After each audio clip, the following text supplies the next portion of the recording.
All right. Welcome to the 249th episode of the Xbox 2 podcast. One away from the big 250. Welcome. I am one of your hosts, Randall Thor 19, the man with the million. And we're late, as usual, and it is not my fault whatsoever, chat. Can I please get, hashtag Jez always late or something in the chat moving because because it is this man, right, who constantly makes the Xbox 2 late. And I'm going to introduce him because he's the co-host. He's my good friend, my buddy, the one and only managing editor of Windows Central, Jez Corden. What is going on, buddy? Man, it's been a bit of a week. I had some time off work, for Christmas, and that old chestnut, and lots of chestnuts actually. And then, it's always the way when you have a little break. There's always more work to do the following week because you got to answer all the emails you didn't answer. You got to sort out all the stuff you didn't do that week, and blah blah blah blah. So pretty much, I was working right down to the wire today. And, finishing off an article as Rand's trying to organize me into the show. So, yeah, I apologize, everyone, for being late. It is my fault, as much as I do like to blame Rand for things. On this singular occasion, I cannot do so. I don't know how you can blame me. I am always here early. I have the notes set up. I have Patreon questions all done. All the things that need to be done on my end are done. And then Jez, you see the G-Chat? This is what happens. Jez rolls in here like a superstar, right? Like he rolls in here, throws his hair back, throws his sunglasses on the table, and he's like, "I've arrived. Is everything ready for me?" And I'm just like, Do you want your mimosa now, sir? Do you because it's funny because Jez joins the chat. And then he's like, "Hold on, I'm about to clickbait something. I'm about to clickbait." And I'm like, "What are you clickbaiting?" And sure enough, what? There's no clickbait. You clickbaited it. You even told someone in your company that you're about to clickbait it, and even he felt a little bit slimy of your clickbait. Rand, there is no lie in that title. A new Gears of War game has been announced. Has it not? Chat, back me up here. Has a Gears of War game not just been announced? Kind of. Sort of. That's not the sort of tight. I mean, I understand it is true to a certain degree that there is a new Gears of War game that has been announced. But I don't think that's what people are expecting. Did you at least maybe have in the thumbnail for the article like a picture of the card game? So at least people saw it like, oh, it's a card game. Yes, okay. Don't worry. It's not that bad. It's not that bad. Yes, it's not that bad. But hey, new Gears of War game was announced. For those who don't know, it's a card game though. It's not the Gears we were looking for probably. But it's a tabletop game from SFG. They adapted Dark Souls and Elden Ring and even Resident Evil to a card board game. So yeah, new Gears of War game. Sick. Yeah, you're not excited for this, Rand? No? Yeah, sure. We've been waiting on announcements from Xbox, but they announced a new Gears of War card game. Elijah Vasquez in the chat says Jez is becoming the Colt Eastwood of clickbait. Ooh, man, that's Elijah saying that. That's not anybody else. It's Eliza. Oh man. We gotta play the game, man. Me and Colt gotta play the game. Gotta get that bread. I mean, gotta not get fired. I will say I engaged in a tad bit of clickbait in my last video, which first video of the year felt good to talk about some stuff. I think I'm gonna make a video tomorrow about some things as well. I'm gonna be posting a bunch of content this year. Because I kind of was like, there's some months where I was kind of like, didn't feel like doing many videos, especially because, Xbox was basically like an ostrich and they stuck their head in the sand for most of last year. And, they let the ABK deal. Like, I don't want to talk about ABK. Like, really, realistically, like, I know there's maybe an ABK topic in here, but, like, I'm going to super speed over it because it's just, like, I'm just so bored of just ABK this and ABK this and FTC that and FTC this. It's like, ugh. Yeah, I'm pretty tired of it as well. We'll gloss over that shit. But anyways. Let's move on to bigger and better things. Episode 249. One more episode to 250, which is incredible. We're entering what, year 6 of the Xbox 2 podcast? I don't know, mate. I don't know. We know we are. I don't know. I don't keep track of that shit, man. I mean, I do. I rely on you for the numbers and the rememberings. That's outside of my. This is going to be year 6. We started in April of 2017, so April of 2023 it'll be 6 years, which is ridiculous. So, we have a good show. We got a lot of topics here to talk about. So, we got Xbox 2023 predictions. Now, when we get to that part, I actually did write down some predictions. I'm prepared, right? Because this is a podcast. We have incredible Patrons, right? You may notice that the Patrons voted for World of Warcraft, and yet the gameplay is Plague's Tale. Now, who should you blame on this one, Patrons? Let me point your direction right to Jez Gordon as well, because I don't play World of Warcraft, and he didn't think you guys would vote for it. And then when he actually tried to sit down and record World of Warcraft footage, his monitor crashed, and he lost the recording. So he couldn't do it. He couldn't record it and get it in time. So once again, Randall Thor 19 here to save the day. And once again, Jez Gordon, I'm just saying. We're gonna have World of Warcraft next week, and I put it in there the last 3 weeks because I wanted people to vote for it. Yeah, well, and I was like, that's not what you said when I told you World of Warcraft is winning. You were like, crap. That's exactly what you said. Yeah, because I hadn't recorded any. But I tried to record some earlier, and then I was running on my external monitor, which decided to flicker in the middle of the recording, and then it just stopped recording. Yes, which was just great. So yeah, we'll get some World of Warcraft. I apologize. For it. Won't happen again. But we do got a lot of cool topics. Like I said, I'm ready for my predictions. I don't know if Jez is, and I gave him ample time to think of predictions, so we'll see if he has any. But we're gonna talk about. Man, you're just exposing me left, right, and center right now. Bro, it's fun. It's fun to do. I feel vulnerable. Like what have I done to deserve this? What have I done to deserve all this slander and this slime in this ear, slime in that ear? I know Kay Asante in the chat's calling me Randall Snitch. I'm just letting people know. If you're looking to someone to blame, hang on. It's not my fault. What if Rand is the snitch? Ooh, the snitch? No, that's not. My God! I'm not the snitch. That would explain why your predictions are so accurate. They're not. Well, trust me. These predictions I'm gonna give are probably mostly gonna be wrong. But either way, we got a great show for you guys. Make sure you hit the like button. Make sure you secretly subscribe. The source of all my leaks. Make sure you subscribe. To get to 100K, and we're gonna get through some housekeeping real quick. But no sponsor, no corporate sponsor for the show, I guess is the right way to put it. So no Manscaped, although you can still use code XB2 at manscaped.com for 20% off and free worldwide shipping.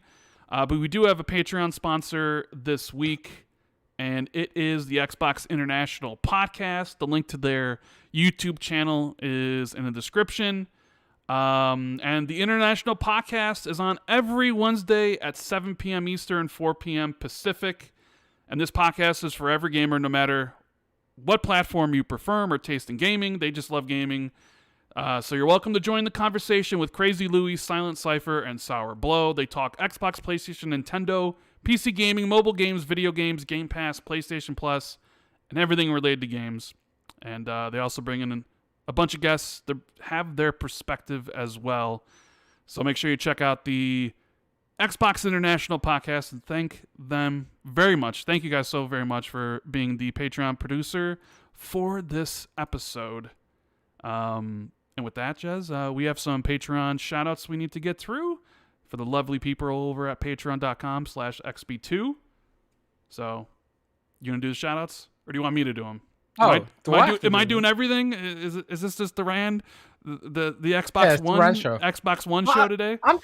I'm trying to find a bottle of rum I had. A bottle of rum? Wait. A bottle of rum? What are you gonna? Well, hold on. Oh, found it. You're on timestamp duty for the people listening to this later. Hopefully, everybody's enjoying the timestamps. Yes. I have been asked directly by people who want to know about your tweet about Xbox code names, and I figured I'd maybe ask this to you now, although maybe I shouldn't, because if you're drinking, maybe you'll leak them. Although I would always advise not leaking Xbox code names. I think I advise you not to leak Project Dragon and Compulsion's game and all these other things. Like I'm the angel on Jez's shoulder when it comes to leaks and being like, you probably shouldn't leak this, but you did put out a tweet saying, "Hey, new Xbox code names. Do you want to talk about this later, or do you want to talk about it now?" Or it's too early. I'm going to disappoint. Okay. I'm going to disappoint everyone right now. I'm not going to share the code names yet. Too early, and too incriminating. So we'll save the code names for another day. Another day. But there are new code names. There are new sources. There are new beginnings. This train doesn't end when it comes to infos, because I need to know, man. I need to know. I'm just nosy. I've been like this my whole life. I have to know. I have to know everything. I have to know everybody's business. Yeah. Rand. I need to know Rand's business. Elijah anyone says, in the why chat don't you want him to leak Rand Xbox leaked? stuff?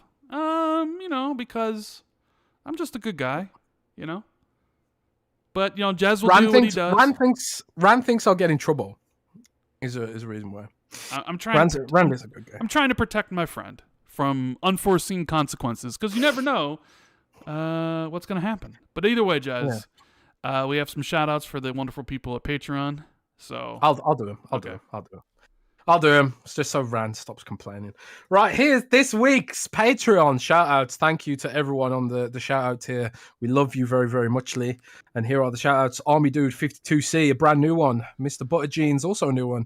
William Schumacher, Hoodie Season, Ryan Keipel, Foreign Object, Mythic Marty, Gunstar 75, Murray Donkey 99, C Money, Mario Kart Madman on YouTube, Macazilla, Stegsman, Randall 419, some weird guy, Silas, Eric Gregory, Elijah Vasquez, James Moore, Matt Salinas, Catriox, Bright Tundra 1, Jasper Schaff, Biscuit Lord Jess, Stole My Girl, FML.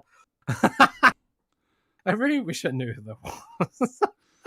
Justin Duell, Frank Marino, P-Bro King, Ace Madison, Untidy Tim, Grizzly, Mofo OG, Governor Grimm, Dizzy Huffing, Woggerman, Achievement, The Scarecrow 1-1, Darren Torpy, Professor JJJ, Butterball, Ghostface Killer, Wolfgang KBC, and Ralph Wiggum!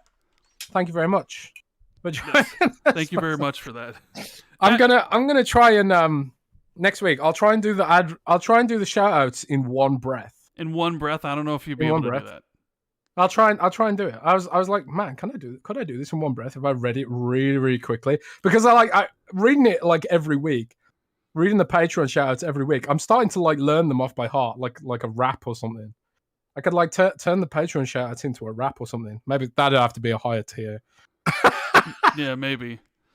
Oh man, I'm already feeling this rum because I've got an empty stomach right now. Maybe it's a really bad idea to be drinking on an empty drinking spirits on an empty stomach. Drink, but make sure you keep the timestamps all nice and up to date. Oh guys, yeah, Brand. Okay, fine. Have we finished the? Yeah. We're pretty much done with housekeeping. Although I got to give a shout out to the newest member of the channel, Lawrence Davenport. Thank you very much for supporting the journey. Enjoy the emojis and things like that. And I believe next week, Tuesday, I'd have to talk to Jez, but I think we are looking to put on Xbox 2 Ultimate Patreon show. So that'll be sometime next week. So, you can get access to that over at Xbox or over at patreon.com/XB2. Links in the description for all that stuff. But yeah, let's just dive into the show because we started late because of Jez as usual, right? It's usually how these things go. And now I'm gonna have to bring up my notes here because I'm a prepared person. I am prepared. You got a super chat. Oh yeah, we do have some super chats, and I should get to that. I'll get to those. I totally forgot about that. Thanks for pointing that out, Jez. You're helping out. It's a good job. It's a good job. I'm here to keep things organized. Yes. Good job. Good thing. So good we thing. have Mighty Thor with super chat saying, "Listen to you guys always carrying on my listen to you guys always carrying on my mail route. Keep up the good work." So somebody's out there fighting through the elements, the rain, the snow, the heat, and delivering packages, delivering mail with some earbuds in, and he's got the Xbox 2 on as he's delivering postages. That's pretty crazy. I'm sure we also got truckers that have DM'd me. Postages. Mail, postage. Postages, parcels, whatever you want to call them, Jez. Packages. Packages. There you go. Yeah. Postages. So, that's pretty damn cool. Which, by the way, did you see the post that our buddy Fame put up, where he walked into a random store and our podcast was on the screens? Did you see that tweet, Jez? Yeah, that was crazy. That was Fame, right? Yes, that was Fame. It's just crazy. Just really, really strange. It was just a random store, and it's got the podcast up, and it's like, huh. Which isn't the first time people have told me that they've gone somewhere and, they're listening. They're not only maybe listening, but like I've had people tell me that they went to a GameStop and they were listening to one of my videos. Like, hey, this is Randall Thor, the man with the like. Isn't that nuts? Like, people listen to that stuff. I think it's crazy. But my uncle said, because my uncle's got the same surname as me, he said that someone at work asked him if he was related to me, and then they were like, "Oh my god, I'm an Xbox fan." And Jez, do you know how famous Jez is in these podcasts in the Xbox community? And I was like, "Oh my god, that is wild." It's getting to that point, Rand. It's getting to that point. Watch out, Mr. Beast. Watch out, PewDiePie. What are the other YouTubers that are famous? Markiplier. Valkyrie. What's that guy called? The boxer guy. KSI or Logan Paul? No, Jake Paul. Logan Paul. Yeah, those guys. There's two of them. Jake and Logan Paul. They're both brothers. Yeah. Yeah, them guys. We're coming for more, man. Should we challenge them to a boxing match? Yeah, we'd get our asses kicked. We'd get our asses kicked. Maybe we can challenge them to. Just beat yourself, man. I'll take them both by myself. Maybe we can challenge them to not have any. Oh God, the word just escapes me. Controversies, because they're always involved in some sort of. I think Logan Paul right now is involved in some sort of crypto scam or something. Oh really? Something like that. Yeah, I don't know. Yeah, some like crypto game he made or something. Can we start a crypto coin? XB2 a crypto. What? So like it can be valued pretty highly and then completely drop out and everybody loses their money. Yeah, but we'd be rich. Oh yeah, that's all that matters. Is just your personal wealth, right? And nobody else. Yeah, nobody else matters. Nobody else. That's nobody how it else works matters. for other YouTubers, right? Yeah. I don't know. Everyone in chat says Bella Delphine. Oh my god, that's the gaming. Yeah, the gaming girl. Yeah, the gaming. Yeah. The gamer girl. The bathwater. Yeah. She's got. I think she has a OnlyFans where she does now really, really not safe for work content. Dude, really? Why don't we have Gamer Boy bathwater? Because nobody wants to buy bathwater from dudes, unless it's probably other dudes. There's probably some really weird people out there who are interested in Gamer Boy bathwater. But let's move on. Did you know that YouTube has updated their some of their policies regarding like monetization and stuff like that, and all swear words are considered the same now. So like, shit is considered as bad as the F word is considered as bad. Rand. All that stuff. You just got to stay monetized. No. So if you say it within the first 15 seconds, you're demonetized. So you can't say any of these bad words within the first 15 seconds. But you can say it after that, but not a lot. Is it just when it's near the ad? So it's like just near the ad. So if it's within 15 seconds of the ad, they're like, no, completely demonetized because right. But you can do it later in the video. But you can't do it like a whole bunch. But all the different swear words are considered the same. The only ones that aren't are like damn and hell. I guess damn and hell you can just say as many times as you want now. But all the different swear words are just as bad as the F word and all that stuff. But can I say? Yes. Can I say penis? I believe you can. Yes. Does it like? Hey, don't get me demonetized because I don't know. YouTube's is it crazy about this stuff. Is it not like the context that matters? Like if I was speaking anatomically about the male member, would that be okay? Maybe within the first 15 seconds it wouldn't be. But it wasn't even that because a lot of gaming channels were getting demonetized for older content.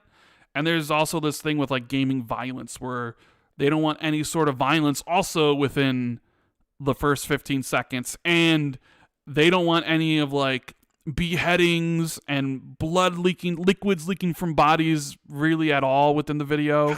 So like, Resident Evil 4, like, wow, they're just kind of getting like really, it's like you need to make sure, which is why like a lot of my videos, I'm like, oh, here's some Forza footage and here's some High in Life and stuff because you never know. Because I lived through the adpocalypse when every single video you put out would get demonetized. It's just crazy how YouTube, they didn't even communicate this. It wasn't like they told people. It was just people had to discover this on their own. But it's YouTube, so we love them. They provide the platform for us to talk about this stuff. But yeah, I figured I'd bring that up.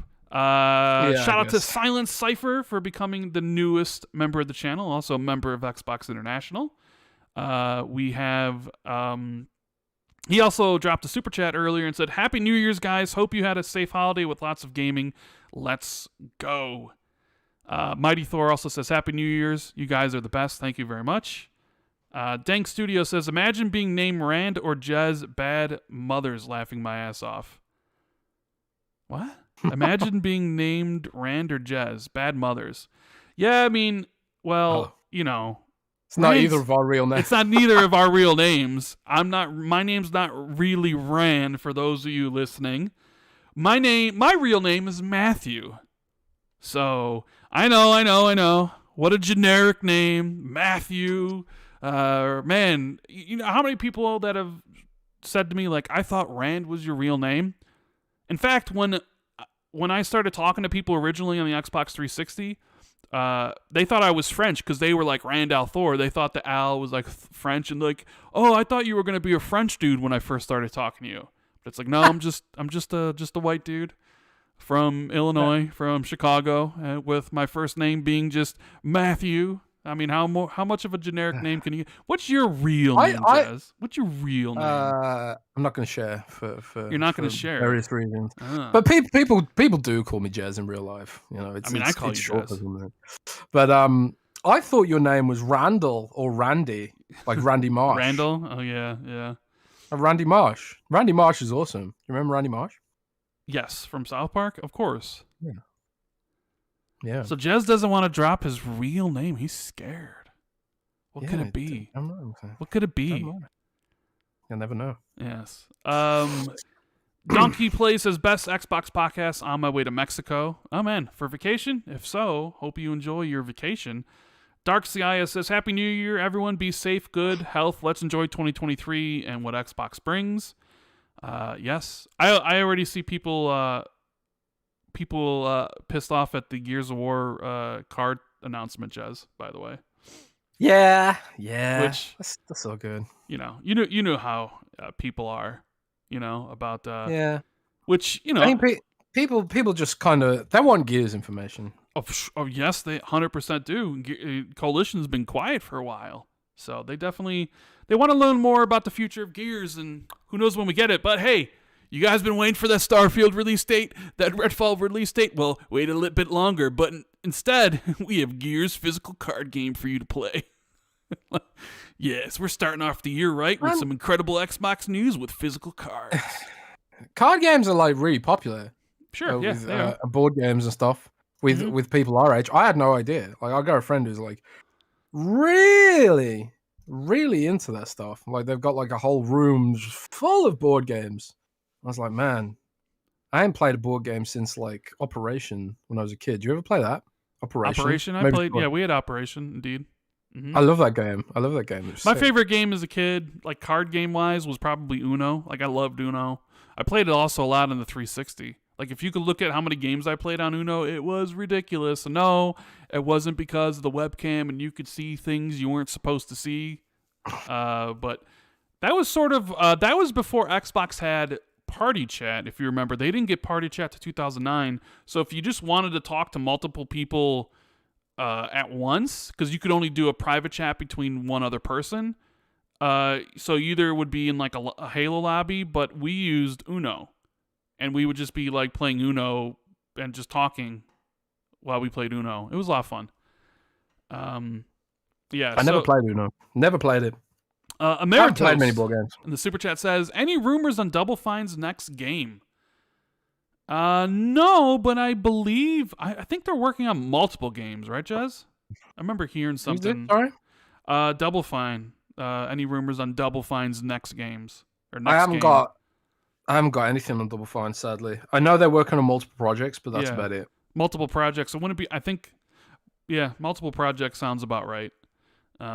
Hopefully they return to Psychonauts universe at some point and do a Psychonauts 3, because Psychonauts 2 was amazing. We have a super chat here from Joaquin Branch. First time I probably said his first name right. I want to start predictions by predicting Rand will cross 100K and Jez will be promoted again, potentially engaged also.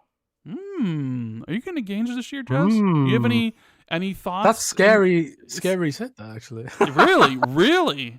You're going to drop a bombshell on the show right now? You thinking about proposing to your girl? Man, I mean, it wouldn't be surprised if I said it here, would it? Well, I don't know if she'll hear this anyway, but yeah, maybe. She not listening. What do you think? You're going to get promoted again? Are you going to be editor-in-chief at Windows Central? Is that something on the cards? That won't happen. That won't happen? No, because that's Daniel Rubino, man. Daniel Rubino made the site. I mean, I suppose if Daniel Rubino, died in a plane crash or something, touch wood. Yeah, maybe then, but no, I'm not vying for Dan's job. We're team Jez, Dan and Zach, and the rest of the cool peeps. Richard Devine, Brendan Lowry, tons of people keeping Windows Central ticking over. No designs on that job.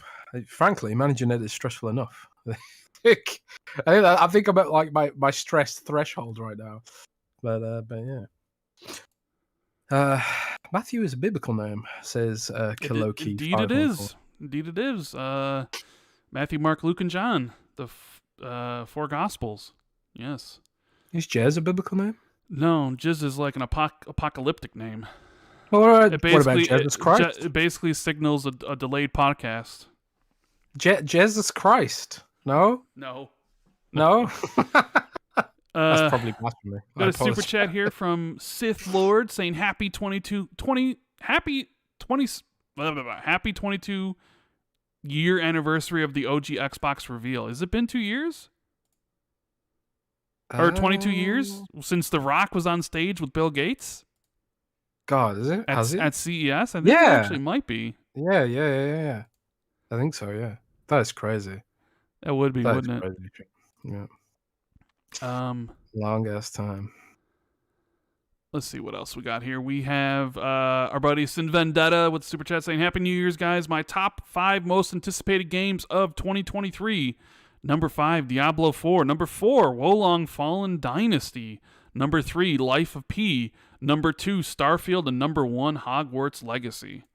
It's a pretty good top 5, I would say. I got a question for you, actually. Okay.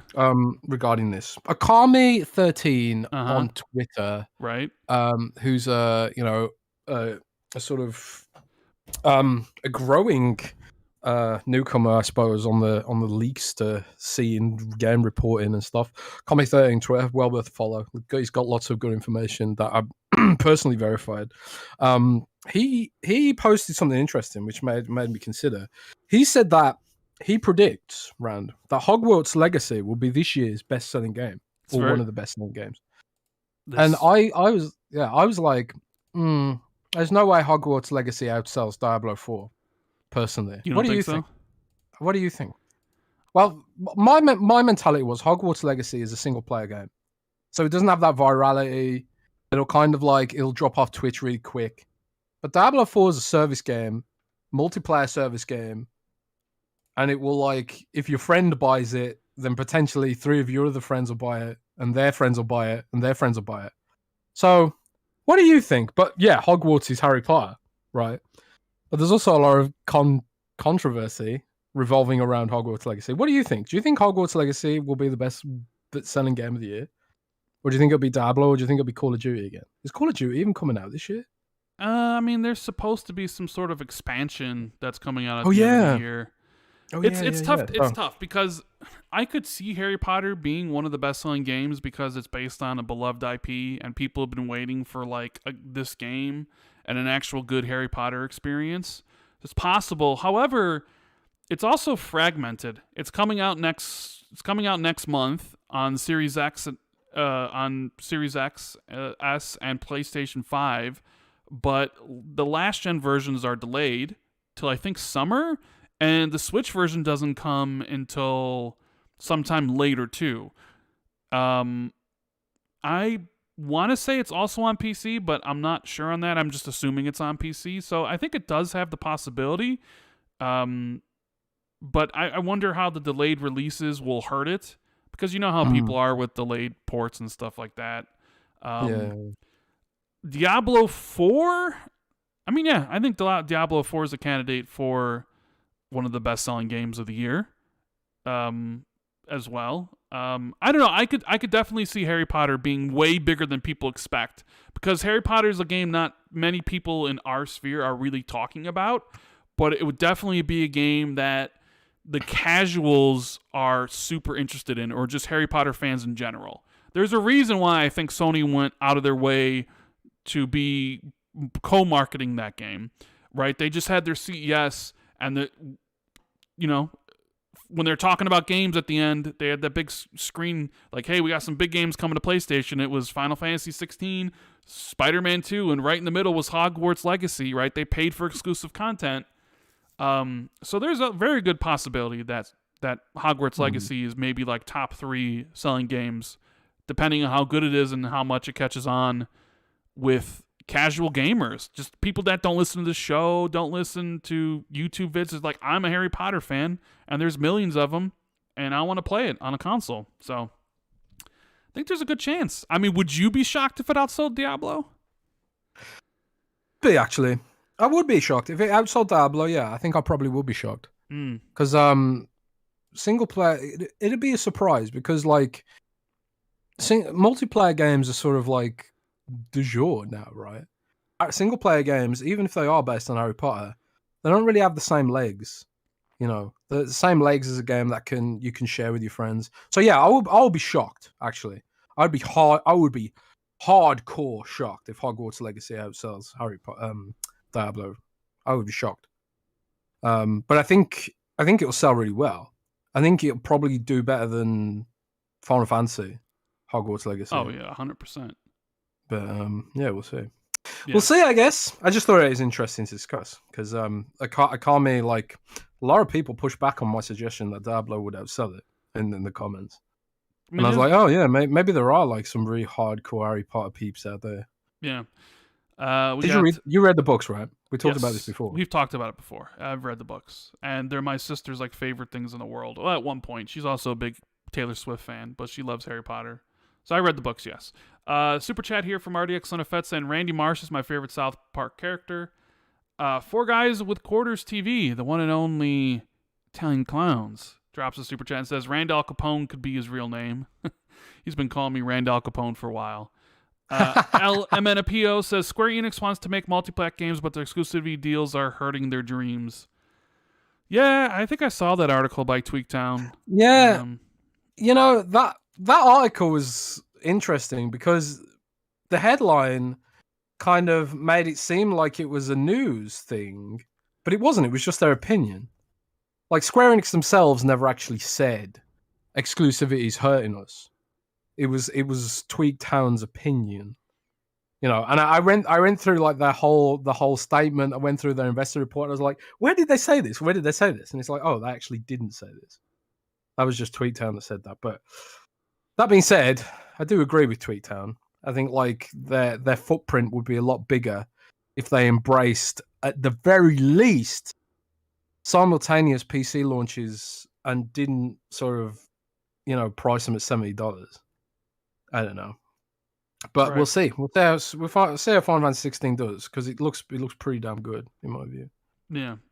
Tom from Toonami says, I think Sony had only those 3 games front and center because I think those are the only big games this year. I think the rest of the year is just VR. Potentially. We'll have to wait and see. I mean, Sony hasn't done a showcase, and they didn't do a showcase at all last year. They did some state of plays. You know, VR is coming out for them at the end of February, I think.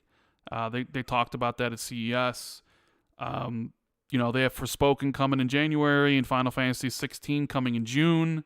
And then, you know, right now the only first-party game that they have scheduled for 2023 is Spider-Man 2, which is, you know, it'll be a big game. Spider-Man is beloved.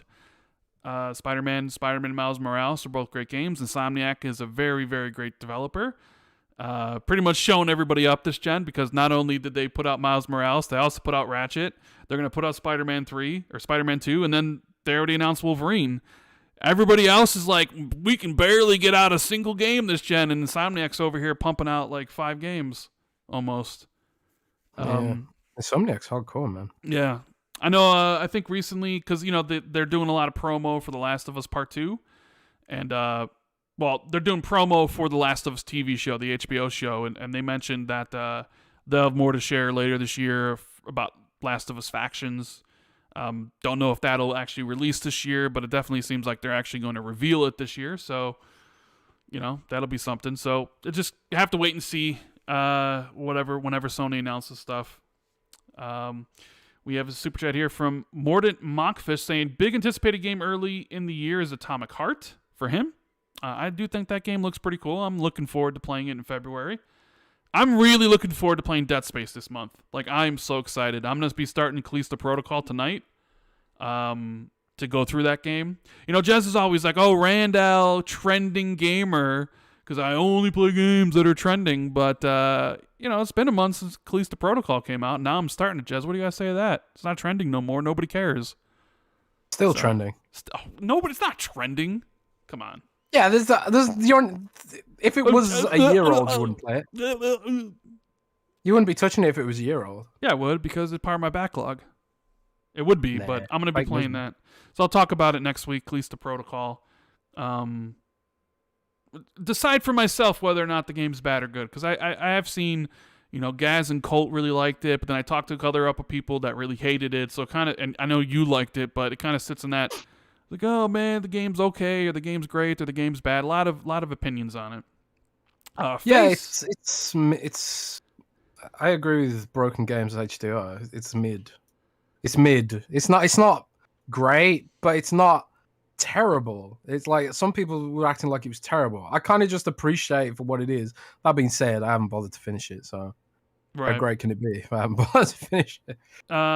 Face 23 BKNY, always supporting the channel, much appreciated, man. He says Microsoft realizes criticizing the FTC's constitutionality was dumb and offers a forelock tugging retraction.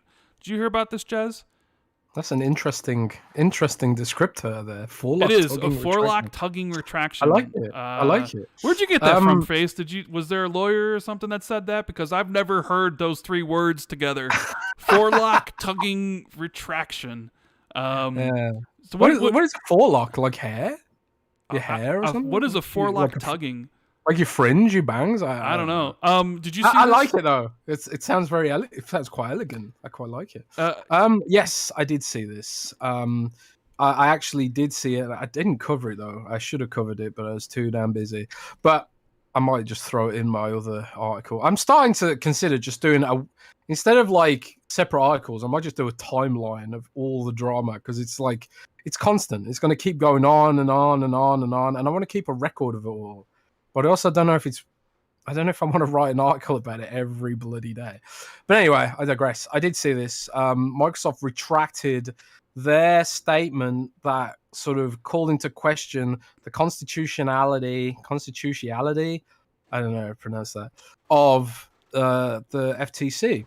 And, I actually think that, on the face of it, they're not completely wrong, because the FTC doesn't exactly have the authority to block the deal. They have to go through a federal court system, from what I understand. I'm by no means an expert in American law, let alone British law. So it's kind of like, I kind of get what they were getting at, because they were complaining that they've been denied their rights to due process.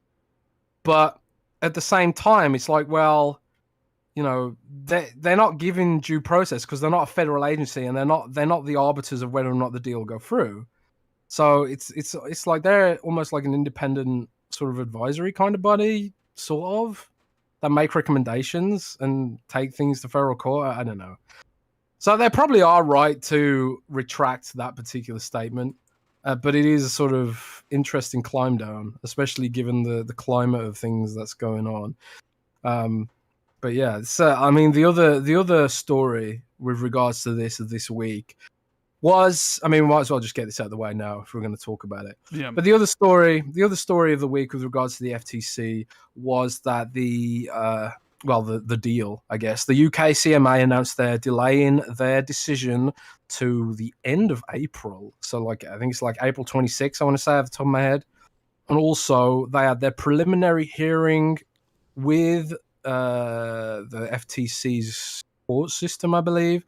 I think that was on Monday or Tuesday? I think it was Tuesday, I want to say. Destin Legary streamed it on his YouTube channel, which I don't think anyone else did, which was really, really useful, and I really appreciate that, Destin. Thank you for that. Because I was flying when it was all going down, I think. But it was quite interesting, because Microsoft kind of said, like, they just sort of offered their position. It's just a preliminary hearings to offer context for potentially taking it forward. And I misinterpreted some of this stuff, because I put an article out saying that Microsoft was prepared to go to close the deal without seeking the FTC's approval, which they can do. The FTC could block it by going to federal court if they think they've got a case, but it would be like an unprecedented and sort of very aggressive move if Microsoft did try to sort of bypass the FTC. So it's sort of like, it's unlikely that they would do that. So Microsoft just kind of signaled, though, that they are prepared for the possibility that the FTC could seek to create a federal court, a court case out of it. But what they basically said was, and they hope will happen, is the CMA will accept remedies, the EU will accept remedies, and that Microsoft will bring those remedies to the FTC in hopes of resolving the matter amicably without having to take it to federal court, which is what I think Microsoft is willing to do but doesn't necessarily want to do. It's also kind of like, it's hard to gauge whether the FTC is willing to do that either. You would have thought, like, if they were going to take it to federal court, why not just do it already? But it could just be part of their tactics to sort of drag this on as long as possible, wear Microsoft down, I don't know. But in any case, that is the current status of the whole shenanigans. Microsoft sort of waiting for decisions from the UK and the EU and preparing for a possible federal court showdown with the FTC. I don't know. Have you got anything to add to that, Rand? How do you feel about all this? How do you feel about this I feel stuff? Numb.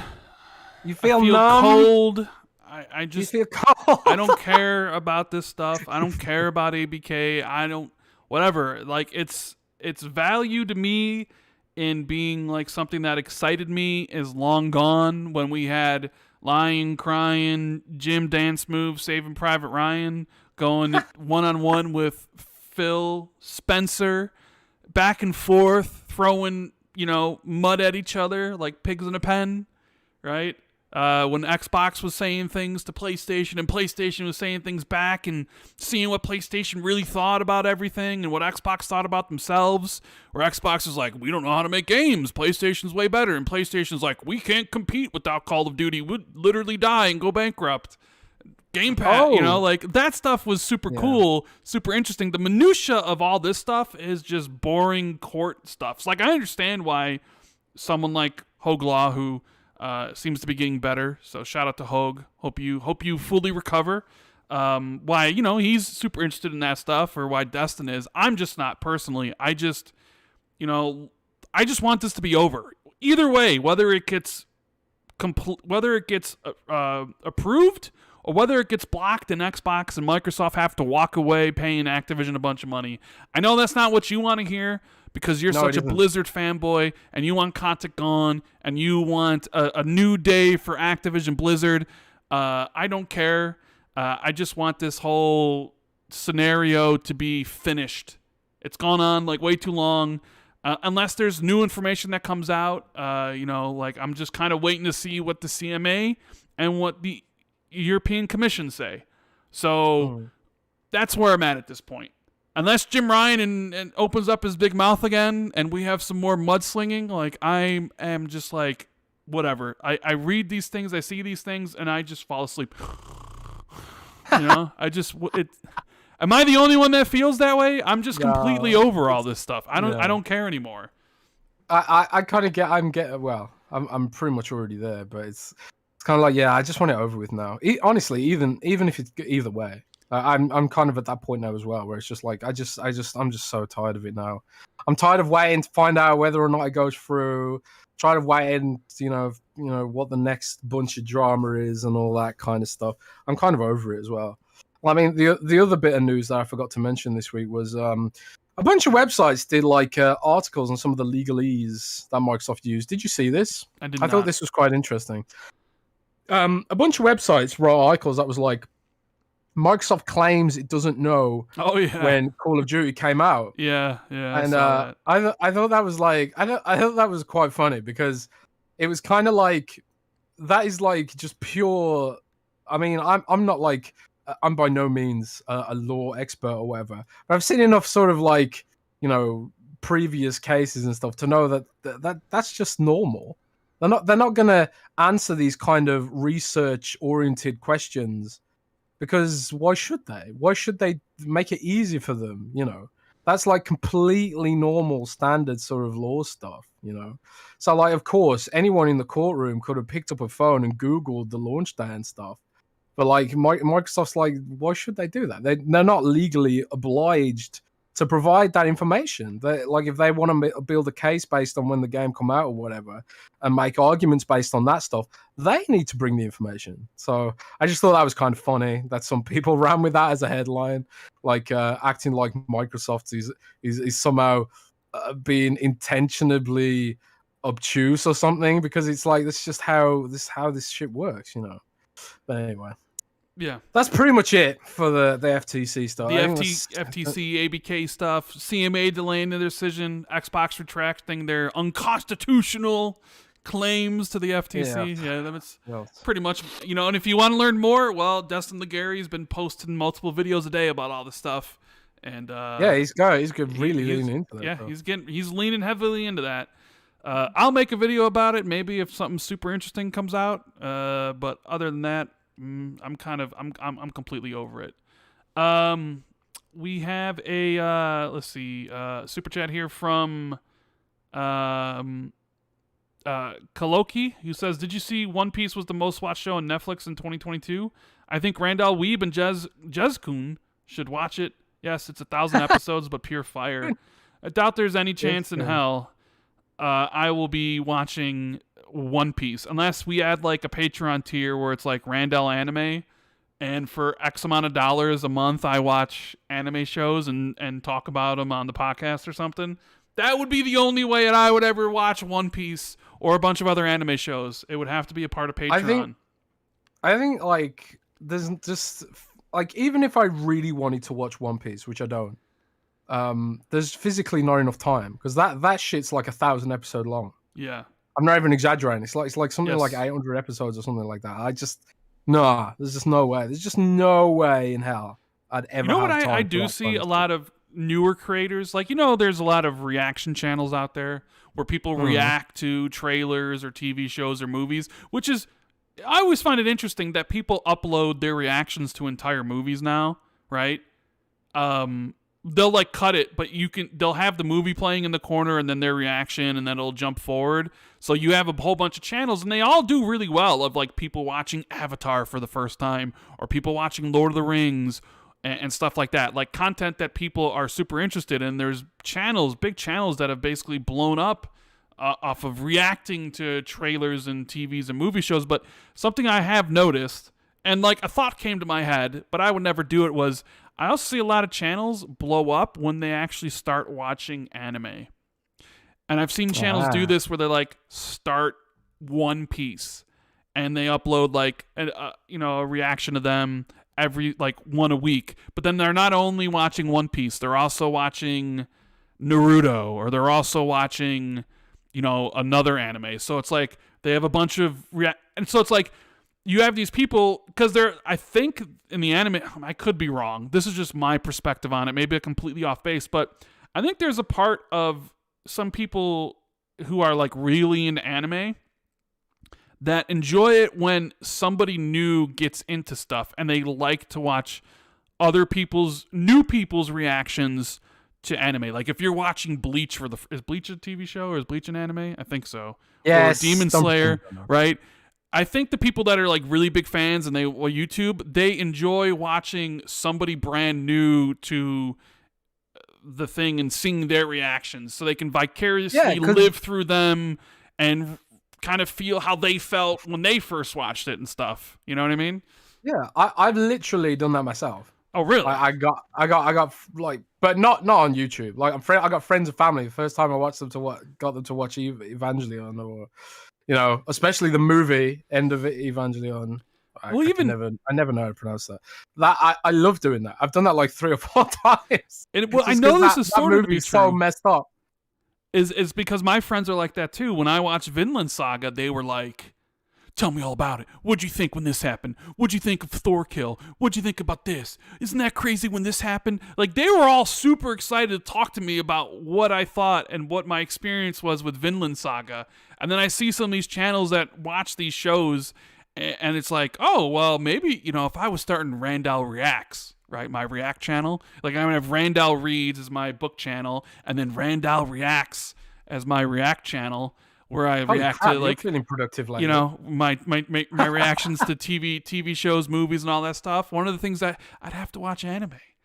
And then everybody be like, "Oh man, this guy doesn't watch anime," but I'm gonna sit here. He's starting One Piece. I'm gonna watch it all the way through. He's starting what's another long anime? Bleach, Naruto, or whatever. Dragon Ball. Randall reads, Randall reacts. From Dragon Ball to... I don't know. It was just a thought I had, because I see this happening, and I'm just like, maybe people would want to see my. Either way, whatever. That's neither here nor there. We have Jay Primo, who's been a member for 29 months, saying, "What up, fellas? Happy Friday." The one and only Rick Gaffney says, "Do you think we will get a special edition Starfield Xbox Series X and S console?" Which is a good jumping off point to one of the topics I had, Jez, which you were kind of like, what? Was that Xbox announced a brand new console bundle this week, correct? Yeah, for Forza, right? For Forza Horizon 5. It is retails for $559, so $560. It comes with Forza Horizon 5, but the Ultimate Edition, so it's the $100 version. It comes with the full game. It comes with the first expansion, which is I can see it in my head. I just can't speak it. Hot Wheels? The Hot Wheels expansion. Expansion 2 is supposed to be, I think, revealed soon. They talked about how they would show more in early this year. So, it's interesting because this is sort of what Sony's been doing this gen, is that they bundle a game with their console They bundled Horizon Forbidden West and sold it for $560, and they bundled God of War Ragnarok and sold it for $560, which is almost a way to it's kind of like a sly price increase. Even though Sony didn't do it slyly, they literally raised the price of the consoles everywhere in the world except for here. But for here, they bundled the game, and you can sort of it's like a slight price increase. And Phil had talked about last year about the idea of like they won't be able to like hold pricing on certain things, right? They said at some point we're going to have to raise prices, and we saw their announcement of about $70 games during the week of the Game Awards, just out of nowhere, no reason, just hey, guess what? Starfield, Redfall, all these new games, all these next-gen only games, they're $70, right? So there was that. And people were speculating about whether or not they would raise the console price. And I said, it doesn't really make a lot of sense because you can't raise it in the United States. You really can't raise it elsewhere because Xbox doesn't really sell that well in European countries, and I sort of feel like you at least need some advantage over PlayStation. So it didn't really feel right to me that they would raise the price of the consoles because of those reasons, even though they probably want to. But then I saw this, and I was like, maybe this is something they can do, right? Where it's basically a price increase on the Series X, even though I think a value add, and you can't the Series X is also supply constrained. It is a value add, and it is a $100 version of Forza Horizon 5 that you get for an extra $60. Although it's like Forza's older, right? It's over a year old. It's also a game that you can get for free in Game Pass, right? For cheap. But my thought was, okay, kind of in line with what Rick is asking here about Starfield. If you're going to do this with Forza Horizon, a game that already has over like 25 million players or whatever, why not do it for a game that's actually hotly anticipated? Not saying you shouldn't do it for Forza Horizon 5, but if you probably should have done it when Forza Horizon 5 actually came out, when people were super excited for it, which, maybe you should do it for Forza Horizon 6, but whatever. But Starfield is, you would agree with me, the most anticipated game that Xbox is putting out this year, right? My uncle, who's never owned an Xbox, has literally bought an Xbox Series X for Starfield this past recent quarter. So, yeah, it is definitely a system seller, I think. Yeah, so my thought was, okay, if they're doing this for Forza Horizon 5, a game that's older, like Punkadish says in the member message here, member for 21 months, he says that Forza bundle is too late. That game is older now. They missed their mark. Have a good day, fellas. Thank you, Punkadish. But it also has to do with supply. The Series X doesn't have a lot of supplies. The Series S, maybe the supply is going to get better this year. So I'm thinking, all right, Starfield, maybe Redfall, maybe Forza, maybe Hellblade or whatever else. Maybe it's time for Xbox to bundle these games with the console, sell it for $560, and that can be your, quote unquote price increase, where you pay for $560, you get the game for free, but even though it's in Game Pass, do you think that's realistic? Do you think we'll see an announcement where, hey, there's an Xbox Series X bundle with Starfield and it's releasing, on the day the game actually releases? I don't know. I sort of feel like that's something that could happen, Jez. I agree. I think that's probably what will happen. It just depends, will this be a limited edition super duper console, or will it just be some kind of cost-saving, good margins kind of bundle? Because you think Starfield would get a proper limited edition console, in some form, but those cost money, and it'll eat into the margins if they do want to do it for the reasons you say, where it's it's about maximizing the return on investment. So could they do that and then sell it at a premium? And but then you might get people saying, oh, it's too expensive, blah blah blah blah blah, and stuff like that. But yeah, I can see them doing this a lot more. I mean, did you see what they did in India this past week? Actually, I think it was this week. They raised the price of the Xbox again in India after only the third time. again. Yeah. They've raised it again, and I guess it's I don't know what the market situation is like in India, but clearly it's something to do with that stuff. But yeah, they've raised it again, and it kind of reveals like the kind of constraints people are under or companies are under with regards to supply chains, inflation, and all that kind of stuff. And I suspect like increasingly we might see Microsoft put under pressure to match Sony's price increases and stuff. But at the same time, it's like you said, like how can they do that when they need to have some kind of advantage over PlayStation? The fact that Sony was able to raise prices without even a sliver of criticism really from the mainstream. I mean, we all poke fun at it, as Xbox fans, but like nobody really cares. Like it hasn't dented them at all, hasn't dented demand of the console even a little bit, despite the cost of living crisis, which we call it in the UK. I don't know if it's in the media to the same degree that it is in the UK, but we've got this whole sort of debate about how expensive everything is in the UK right now, and I don't remember seeing anyone really complain about what they did to the PlayStation 5. But maybe it's just because most people can't. It's not really that big of a deal anyway. Like if you're spending that much on a console anyway, like a few extra tens of quid, probably not that big of a deal to most people, I guess.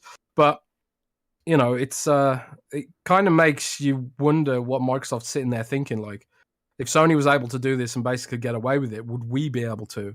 And like, it's hard to predict that because, like, as we've talked about on the show before, and as we've talked about it, Microsoft can't seem to get away with the same kind of things that Sony can when it comes to some of this stuff, But maybe they can if Sony's already led the charge on it.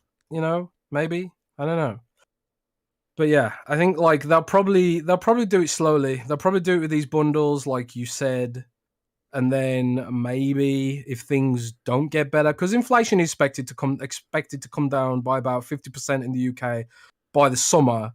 Maybe they won't have to raise the console price. Maybe in the UK, I don't know, but probably won't be raising it in the US. I would imagine they'll probably just take Sony's strategy on that kind of thing. So, well, I mean, if you're gonna do it, you have to do it with anticipated games, and it would have been great to do it with Forza when it was about to come out. Doing it a little bit later is kind of like, well, who really wants to buy? Like, is anybody really being like, I need Forza Horizon 5? Like, oh, now's my chance to get a Series X with Forza Horizon 5, even though it's the $100 version. But like something like Starfield, where it's not out yet, it is hotly anticipated. That's like, okay, you need to make a bundle for this. Because I do feel there would be people that are looking forward to Starfield who maybe don't have an Xbox yet, who would be like, all right, I'm going to get this. I want the Series X. It comes with, this game. That's what I'm going to go with. Like, they need to do it with, like, like, I hate to say it, but new games, right? I think it's interesting they chose Forza Horizon 5 and not Halo Infinite. Although maybe it's not that interesting considering Halo Infinite's free-to-play multiplayer, but...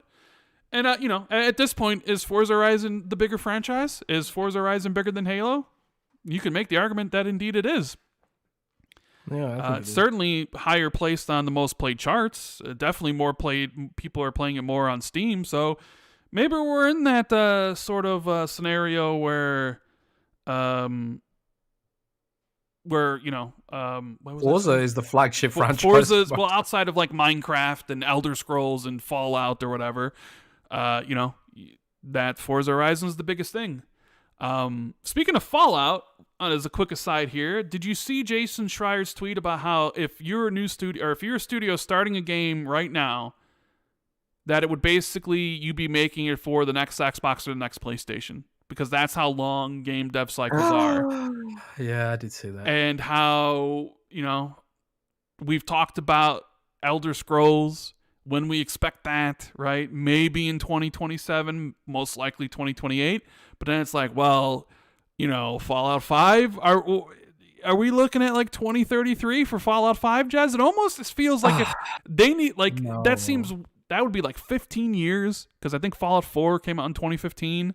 To go that long seems like you gotta, like, I don't know, you sort of gotta like either have another studio make it or something, because going that long, because games take way longer to make now than they used to.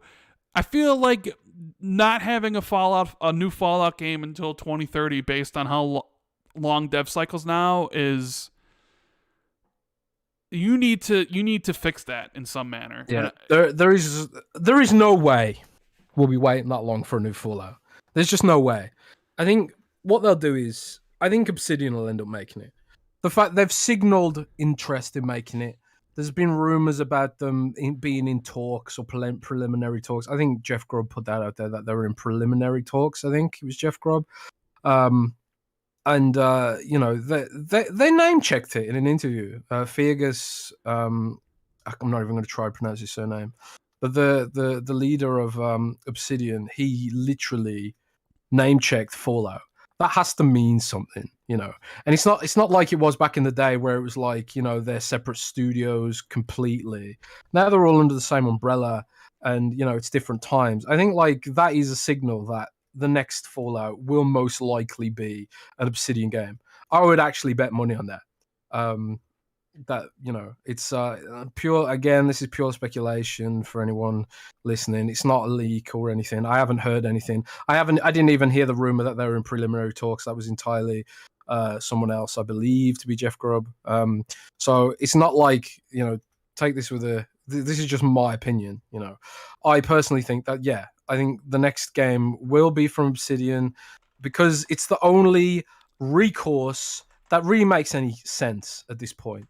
Like who else would make it? Bethesda's completely swamped with what they're doing. Presumably Starfield's going to have some kind of like long tail to it as well. They'll do DLC, they'll do this, they'll do that to keep the game, running and interesting and all that kind of stuff. So it's not like they're going to just launch they're not just going to launch Starfield and then abandon it. It's going to have like this long tail and all that kind of stuff, I expect. And and then they've got like their other projects, Elder Scrolls, which is also going to be a big deal, probably with a new, a bigger engine refresh, I would imagine, because that's usually what they do for Elder Scrolls. Is like Elder Scrolls does an engine refresh, and then Fallout co-opts the big engine refresh. I don't know if Starfield is that big engine refresh. I don't know if it is. I think maybe that'll come with Elder Scrolls 6. That'll be the big engine refresh. And then they'll build Fallout on that new engine, possibly. I mean, the cool thing about Creation is that it is the engine you want to use to make these vast, complicated worlds. That's the reason Bethesda games are Bethesda games. It's because of that engine. It's because of the rapid iteration they can do as a result of that engine, right? So, like, while the vast majority of games, like, probably are going to be impacted by the longer dev cycles and stuff, and so will Starfield and Elder Scrolls and Fallout 5 as well, it's a little bit different, I think, for a Creation Engine game because of the engine, because of the things they can do to speed up development, and because of the presumably Obsidian's already got a lot of people in house who know how to use that engine from the days working on Fallout New Vegas and whatever. So, and it's not exactly the same engine, but some of the similar principles should apply there anyway. So I don't think we'll be waiting as long as you would love for me to be waiting for the next Fallout, because you're a massive troll and you're a big meanie. I don't think we'll be waiting that long for it.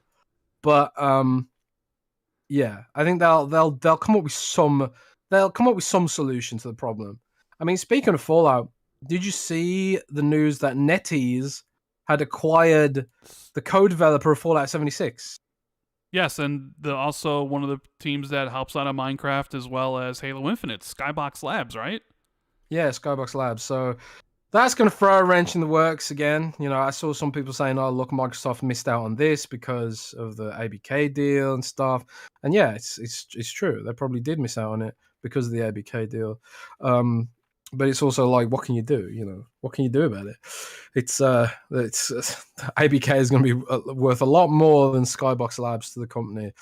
But it just it goes to show like how in demand all these kind of studios are now, because every company, there's like demand for games is bigger than ever, right?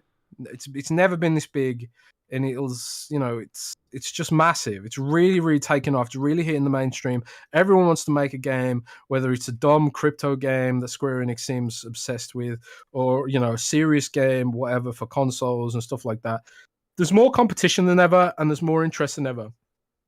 But there's a shortage of high quality developers as well, which is a problem. And there's also a shortage of money because pandemic, inflation stuff makes it harder to raise capital. Interest rates are insane right now, which makes it harder to get investment. So it's a really strange economy where there is all this demand, but there's not the funding to make it happen, and there's certainly not the personnel to make it happen. Like I was talking about there being like a shortage of game devs to meet demand before the pandemic. I remember literally having that conversation with someone from a big studio about how like one of the biggest problems they're facing right now is labor. Finding the people and finding the demand from the tech industry, because like if you're a programmer and you've got that skill and that knowledge, it's not just gaming that wants your skills and that knowledge. It's like app platforms, and pretty much every kind of company now has like an internal dev team. Like even we do.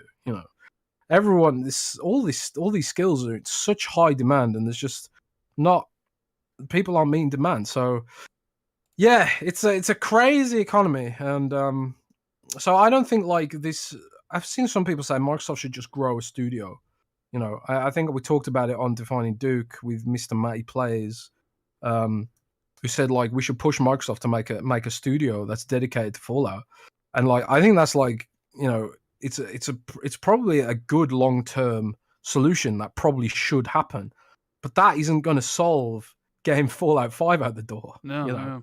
It's really nice. It'll take ages to grow that studio. I give Maddie as much shit as I give you about Fallout 5 coming in 2032 or whatever. So it was just something interesting I wanted to just briefly bring up. But I want to give a shout out to like almost 1,500 people watching. Can you do us a big favor? Make sure you hit the like button if you're enjoying the show. And you see about 370 likes, but there's 1,500 of you. So let's get that number up really high before the end of the show. And if you're new, make sure you hit the subscribe button as well. It's going to be a great year of content, a great year for gaming, great year for Xbox. We have Danny P says, Sin Vendetta says, speaking of finishing, Jez, did you ever finish Elden Ring? Jez finished games? Oh, man. No, I didn't. I didn't finish Elden Ring. If you have to ask the question about Jez finishing the game, the answer is usually 99% of the time, no. Oh, man. I'll finish it someday. Someday. Yeah, no, Jez doesn't finish much. So, but we still love him. He played 300 games this year and maybe beat like 2 of them. I think one of them was Peppa Pig. He finished Peppa Pig. So, I actually didn't finish Peppa Pig. Okay, you didn't even finish Peppa Pig. All right. I didn't even finish Peppa Pig. I'm terrible at finishing. Danny P says, check out the new info on Redfall from Clobril. Yes, this dropped during the show, Jez. Did you see all this stuff? No, I did not. So Games Radar has an article up, published about 5 hours ago. It says that Redfall isn't Arcane's Left 4 Dead. It's the studio's spin on Far Cry, which I'm sure that has Jez really excited because we know Jez loves Far Cry. Big in 2023, we speak with Arcane Studios' Harvey Smith and Ricardo Baer to deep dive into Redfall, one of the most anticipated Xbox Series X exclusives this year. So Clobril kind of broke out some of the, I guess the bullet points from the article. So I'll read what Clobril says here, and maybe I'll take some snippets of the article itself. Redfall offers an unfathomably larger open world space than Prey's Talos 1. You have a home base where you can talk to NPCs and get side quests. Because, all right, the thing about Redfall, and you know what, this is also a breakdown on... This is the reason why Microsoft needs to come out here and show these games more. Because ever since the initial review of this game, people have looked at Redfall and they're like, it's basically Left 4 Dead. It's Left 4 Dead with vampires. It's Left 4 Dead. It's Left 4 Dead. It's Left 4 Dead. Right? Even though we got a gameplay trailer at E3 this past year, which to my, as you know, when I looked at it, I was like, okay, that's more like Borderlands-ish rather than say Left 4 Dead, because people are just like, oh, it's Left 4 Dead. It's like it's a bad thing, even though Left 4 Dead is one of the best video games ever made. It's like a bad thing, like, oh, it's like they're talking down. It's like, oh, it's just Left 4 Dead, right? But because in that voice, but because Xboxes kind of haven't really talked about their games, not a lot of people really know about what's going on with Redfall or what type of game it is, or what's going on with Starfield or Forza Motorsport and stuff. But I think that's going to be changing really soon. So it goes on to say that you have a home base where you can talk to NPCs and get side quests. You have story-driven missions, and you can free roam. The gunplay is crucial. They hired FPS specialists, and id Software helped. I know one of the criticisms of Arcane game can be that, especially with Deathloop, was that the gunplay wasn't satisfying to a certain degree. Well, what better way than to get some help from id Software, the masters of gunplay. There's a quote here. "We want you creeping through a cornfield at night in the fog, hearing vampires whisper in the dark. Maybe you'll spot a farmhouse in the distance only to find that it's full of cultists and a few trapped survivors who you can save." That's the kind of vibe that Redfall has. That sounds pretty cool, actually. It has 2 distinct districts, a sprawling urban area, and a rural designed area. Many of these aspects of Redfall aren't predefined activities, but part of the simulated space. There is a day-night changes. Day-night changes changes the feel of the game radically. There's a dynamic dialogue system of players talking to one another. And then there's another quote saying that if Redfall comes together at the quality level we think it will, then it will be a different beast. It's really tremendous. It does a lot of cool stuff. I think Games Radar is doing the game a disservice by comparing it to well, I think it's because Far they Cry. compared it to Far Cry. I think it's because that's what they... right. They have a quote here. Redfall isn't the video game that you think it is. Following its reveal, the Xbox Series X exclusive has drawn comparisons to Left 4 Dead's of the world. Great games, concedes Arcane creative director Ricardo Bear, but not exactly what the studio is shooting for. Quote, "It's totally understandable for somebody to come to that conclusion. There are 4 playable characters, you can play together cooperatively, and you're going against the undead. But in terms of the way that you play and experience Redfall, it's not like those games at all. Redfall is more like loading into Far Cry." Man, see, when I think of Far Cry, I think of copy and paste. I think of stories and quests and characters that don't matter. I think of generalized blandness. So I'm like, wondering if they're doing their own game a disservice by saying that, because Arcane's games are not like that.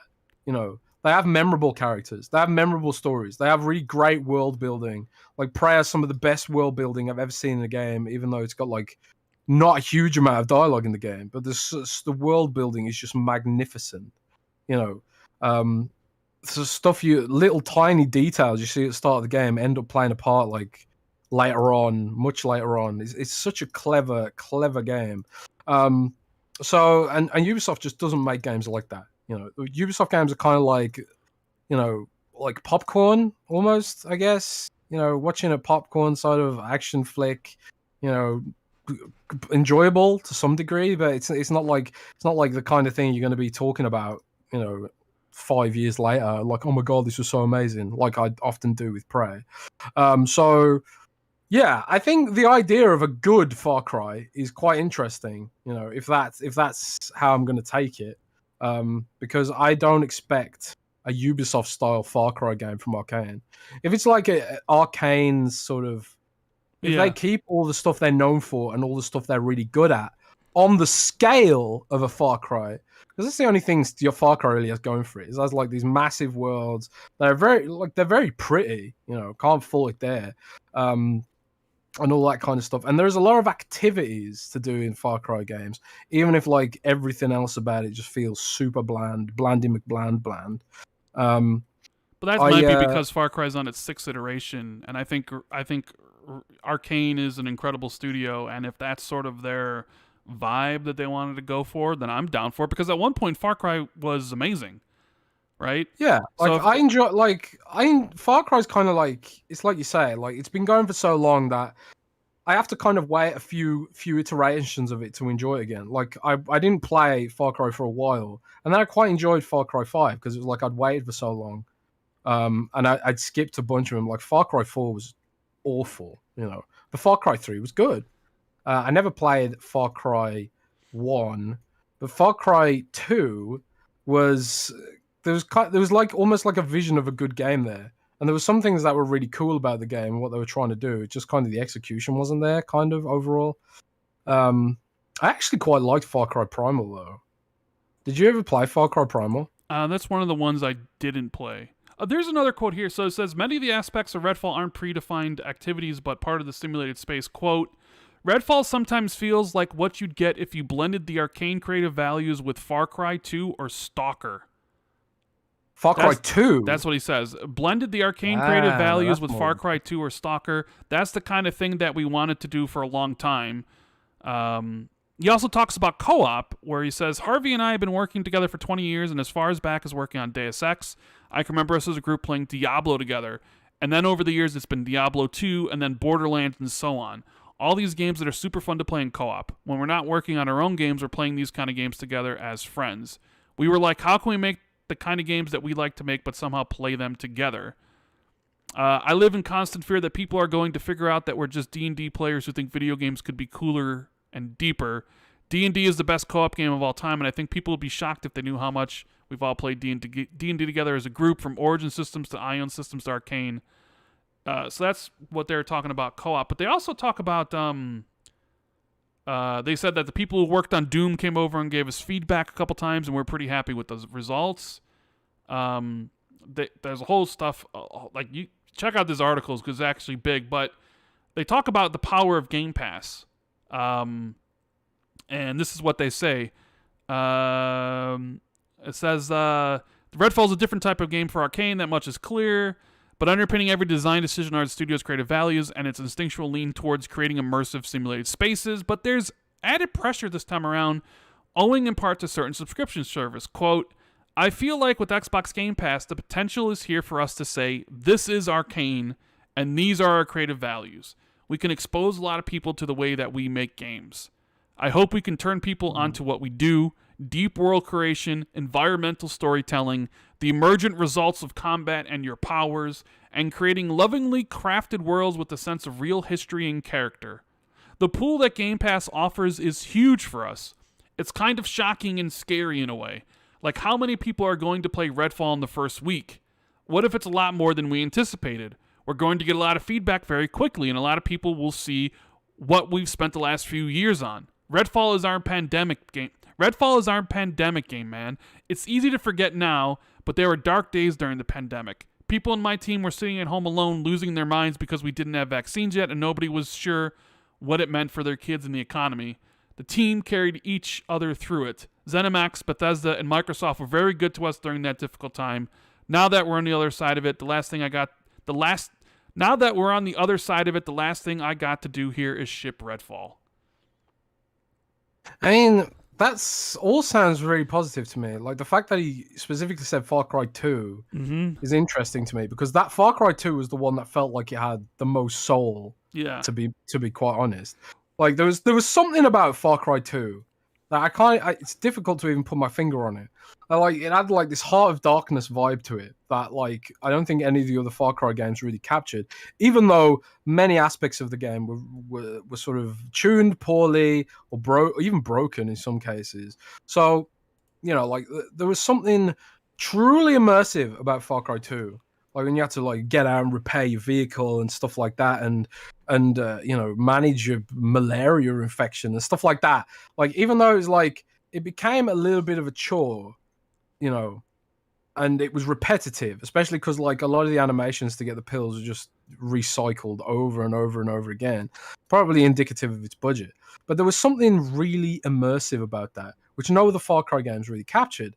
But the studio that does capture immersion is Arcane. The one thing that Arcane doesn't do well is market their games. Well, because we I've said this multiple times. Arcane kind of makes these unmarketable games. I didn't understand how Deathloop was not a regular shooter right up until the time of playing it. You know, I didn't get it. I was like, what are they going for here? Okay, it's a roguelike, but how is it a roguelike? How can you do a roguelike in the setting? You know, and that kind of thing. Like, I couldn't. The marketing just didn't explain it very well. You know, or what I saw of it anyway. And I kind of feel the same way about Prey. Like, a lot of people said to me, like, oh, a lot of people looked at Prey and thought this is going to be Half-Life. You know, it's going to be a shooter or pure shooter or whatever. But the very first area in Prey kind of throws these like higher level enemies at you, which you can't really. They're not easy to kill. You know, with the tools you're given at the start of the game. Unless you like abuse the environment, and it does give you the tools to do that, like the glue gun. You can block doorways, you can set traps, you can use like the gas pipes to blow them up and stuff like that, which do way more damage than any of the weapons you've got at the start of the game. So it kind of like it's almost like, you know, it's a stealth, almost like it's a, you know, pure immersive sim in the sense of like you know, the classic Deus Ex and stuff like that. But a lot of people didn't get that. A lot of people thought they were going for the whole like Half-Life vibe or you know, BioShock even. I saw it compared to BioShock constantly, maybe because of the aesthetic a little bit and stuff like that. So I think some people felt slighted by Prey at the start of the game because it was just like, oh well, I've got a glue gun. What do I do with it? You know, sort of thing. And I don't know, but they seem to make these like games that don't translate well unless you're actually shown it. And for some reason, they just haven't been shown it. They've been giving us these little teasers and stuff, and these like brief glimpses at gameplay. But there's not been any like serious walkthrough, like a 15 minutes of like intro gameplay with like someone narrating exactly what's going on. And maybe that's because like they're deep in development and they don't have time to make a vertical slice or whatever that would translate well into a sort of narrated 15-minute gameplay sort of explainer in the vein of like, you know, Todd Howard explaining Fallout or Skyrim or whatever. But that's the problem you've got, you know, when you don't invest or some time in doing that, you know. You know, I don't know who to blame there. You know, labor shortage, priorities, whatever. Like, what it is, right? Whatever the pros are, I'm sure they've made the right decision for their team. But the cons are pretty clear. Everyone thinks it's Left 4 Dead. Yeah, well, I mean, which ain't good. Well, I you know, but first I got to give a big shout out to Respawn Dead with a absolutely ridiculous $200 super chat. Oh my god! That says Happy New Year. My god. Happy New Year. Thank you very much for the support. That is absolutely crazy. That is absolutely is that staggering. Your biggest ever? I think Gaming Forte actually donated on accident one time $500. I'm not sure, but that is. But you paid him back, right? I think he did one of those things where you'd say the credit card was stolen or something. Or something like that, or whatever. But wow, that is very generous. Thank you very much, Respawn Dead, for the super chat, and I hope you have a happy New Year as well. But yeah, I mean, all reading all this stuff. Look, I told you from day one, Jez, who's had faith in Arcane? Me. Even that first showing, I was like, dude, whatever, it's Arcane. I'm down day one for whatever they make. They haven't disappointed me yet.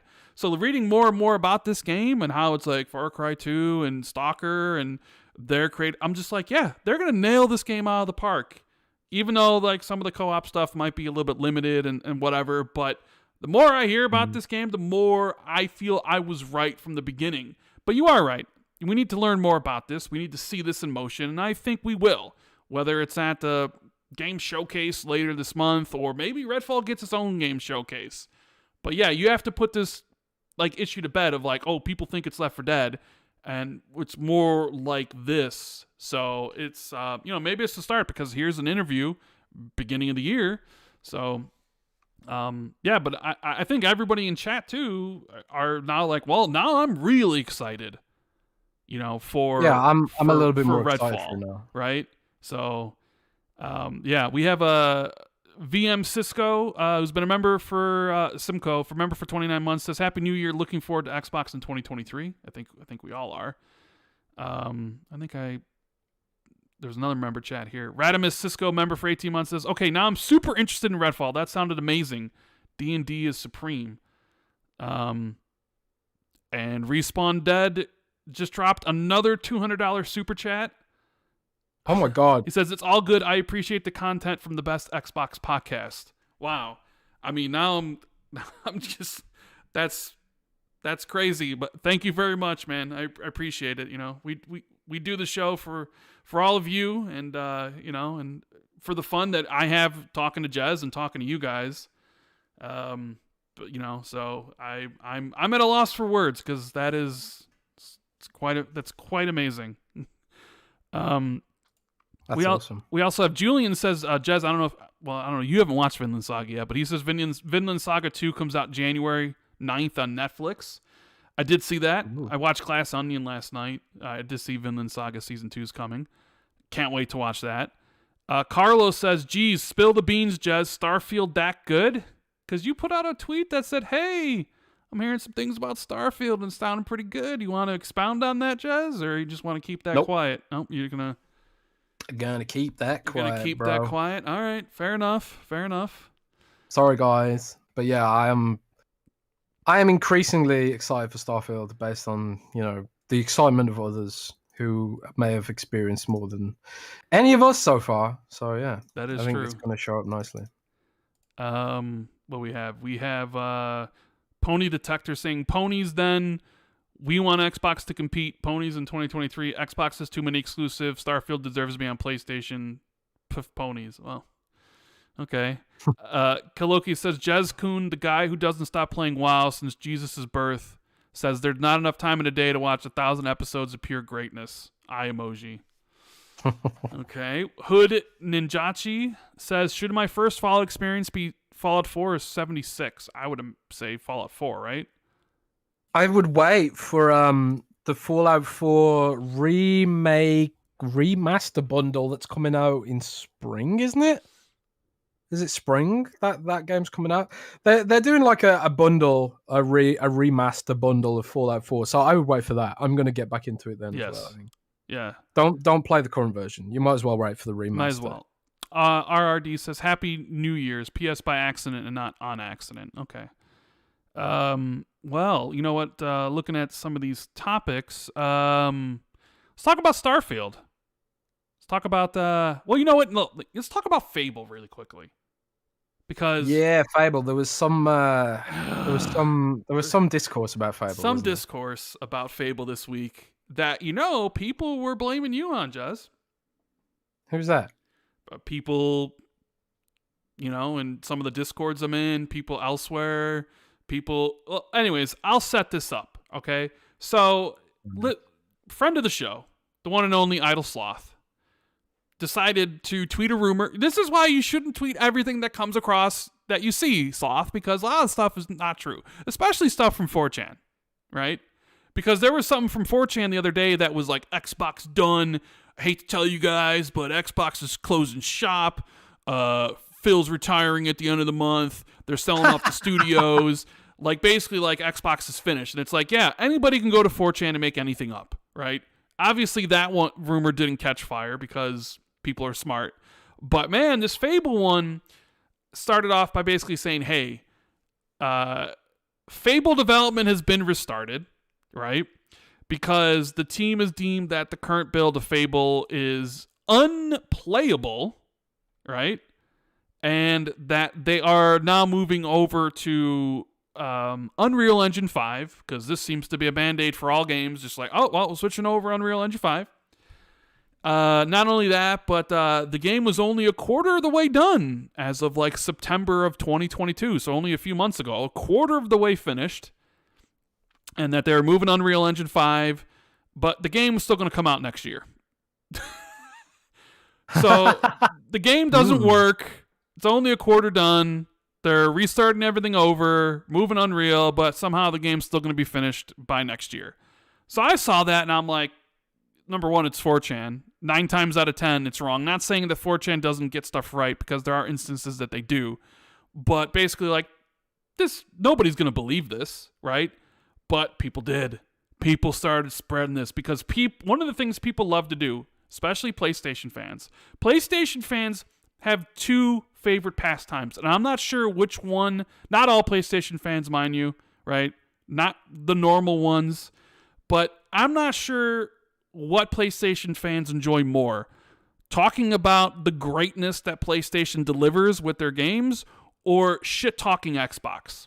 Because it seems like they do both at the same time, but I'm not sure which one they actually like more. Because there are definitely accounts out there that talk, like PlayStation accounts, that talk more about Xbox than they talk about PlayStation. They just can't keep Xbox out of their mouths, right? But it started to spread because you had PlayStation guys, be like, "See, told you, Xbox doesn't know what they're doing. Matt Booty, Phil Spencer should be fired. Mismanagement." All the talking points. You had Xbox fans worried because, well, let's be honest, we haven't heard much about Fable since its reveal in 2020. We haven't really heard much about any of the Xbox games this past year, and I think 2022 broke a lot of Xbox fans. Like, judging from some of the reactions I see, some of the people and what they're saying, I think delaying Starfield and Redfall and not having anything else, I think broke some fans to the point where they're like, yeah, I'll believe anything. Starfield delayed, Redfall delayed, Halo delayed. Why not? Well, of course, Fable doesn't work. Of course it's being restarted and blah, blah, blah, blah, blah. Right? Why not? And people just kind of started talking about it. It went crazy. It came out later that, Christopher Dring said it wasn't true, and I think Alex from Digital Foundry said it wasn't true, and then the next day you came out and were like, I can hard confirm it's not true. All that stuff. But a lot of people were upset with you because you had said that it's 4chan lol, but I could see this being true. A lot of people were essentially like, because here's the thing, Jez, and I'm not saying I agree with them. I'm just saying this is what they're saying, is that you're viewed as a leader in the Xbox community. You're viewed as someone who has a lot of inside information about a lot of different things. So people come to you for information about what's going on in Xbox. And when you have a rumor like this that states something horrible about a game, right, that, would be devastating, even though Matt Booty literally said 2 months ago, the game's looking great, he can't wait to show it, it certainly would make Matt Booty look like the biggest liar in the world if he said that during Skillup's podcast and then they had to restart from scratch because the game was unplayable. It would make him look like a liar. But a lot of people look to you to kind of like, okay, is this true? Because Jez knows he has all this insider stuff. And when you said that I wouldn't be surprised if it was true, people really got, oh, well, that's confirmation. Jez wouldn't say this if he didn't know. People were basically saying that if you don't know something, you shouldn't speak on it, because when you speak with authority based on your previous knowledge of things that you know about Xbox. So you can't have idle musings. You can't just idle musings. Yeah, just like, oh, it could be true, because people look at what you say about things and they assume you know what's going on. So you can't just throw out random things like you said. I'm just saying that's what people say. Even though you said you're like, it's 4chan lol, but maybe I could see it being true.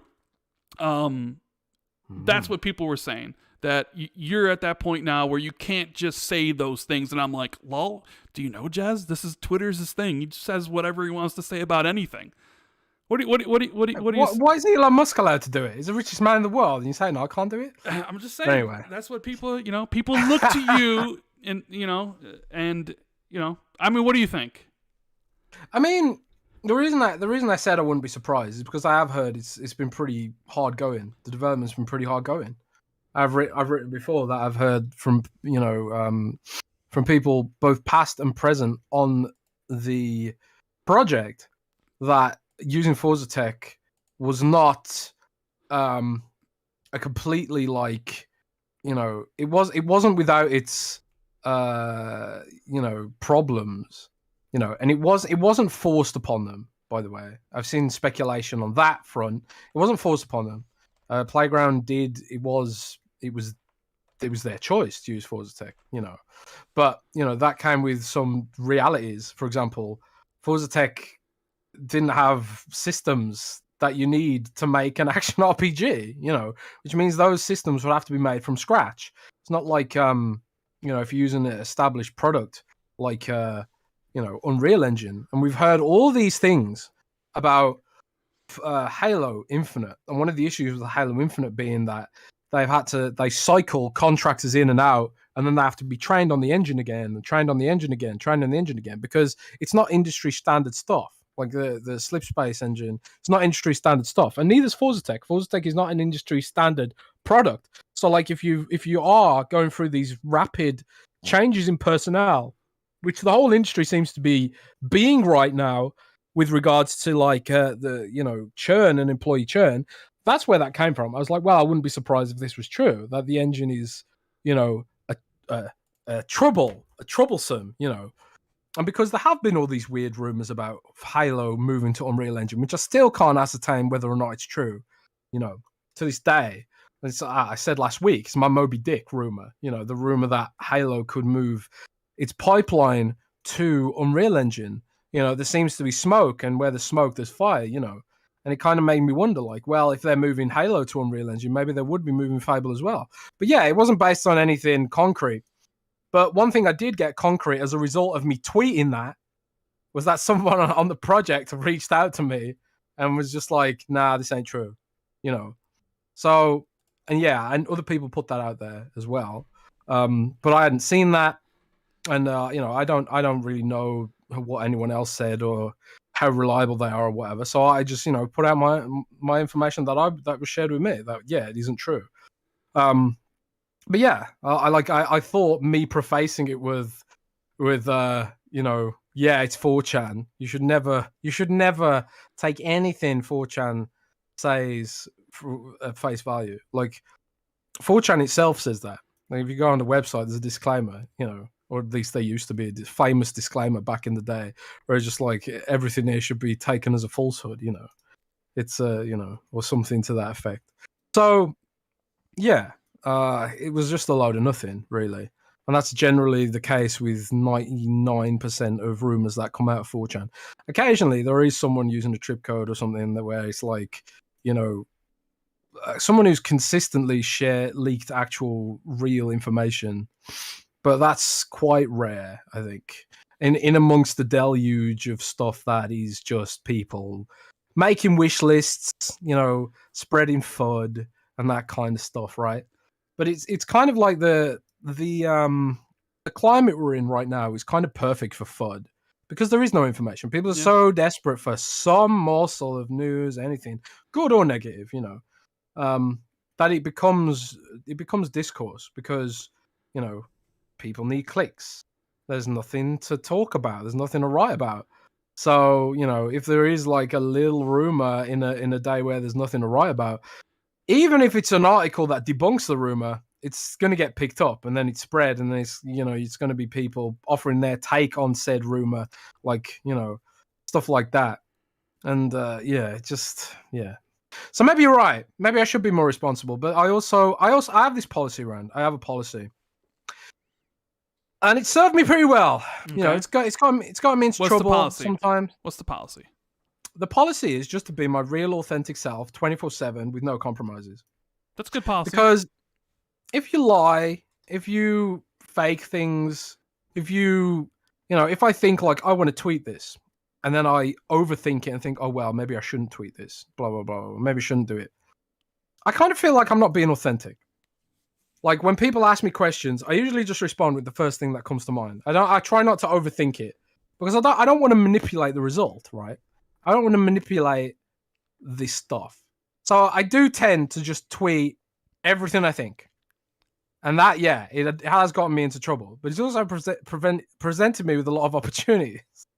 And I also think it's like, it's kind of important it's important to me to be as real as possible on social media, because so many people just ain't, you know. And it's fine if like people can do whatever they want. You know, if people want to really like be careful about how they present themselves online, and maybe that's the smart choice. Maybe I'm like really dumb for doing it this way, but it's my personal value. My personal value is I want to be as real as I can be on social media. You know, maybe that's really dumb. Maybe it is. I really don't know. But that's why I tweeted that, because it's literally what I thought. I wouldn't be surprised if that was true. It literally went through my head. It's not like I wanted to spread, you know, fear about the game, because, you know, I want it to be good. But that's the first thing that I thought. So I just tweeted it.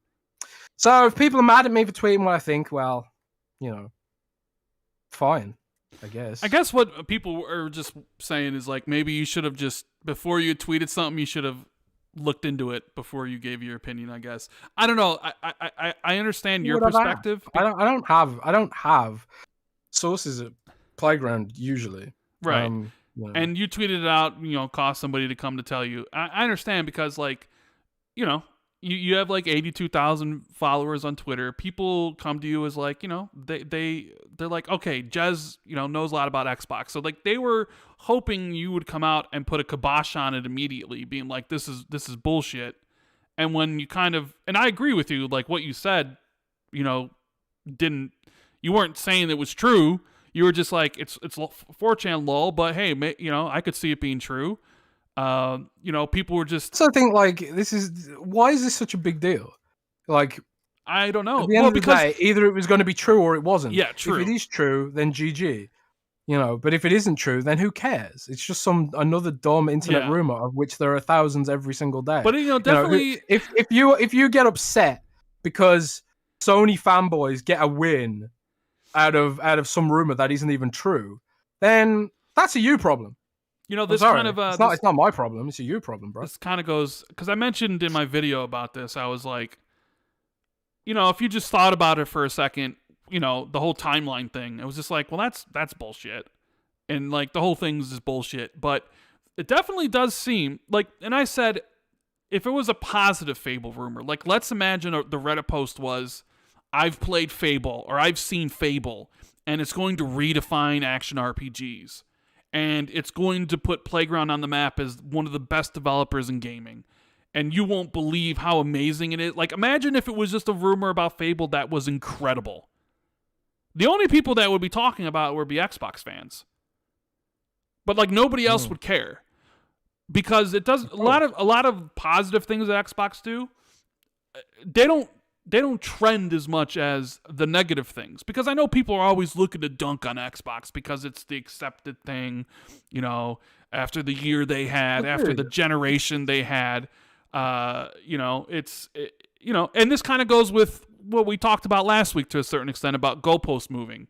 Starfield comes out, it's a 90 meta, it doesn't count. But if Starfield comes out and it's a 70 meta and it's not good, oh, well, Xbox ruined them.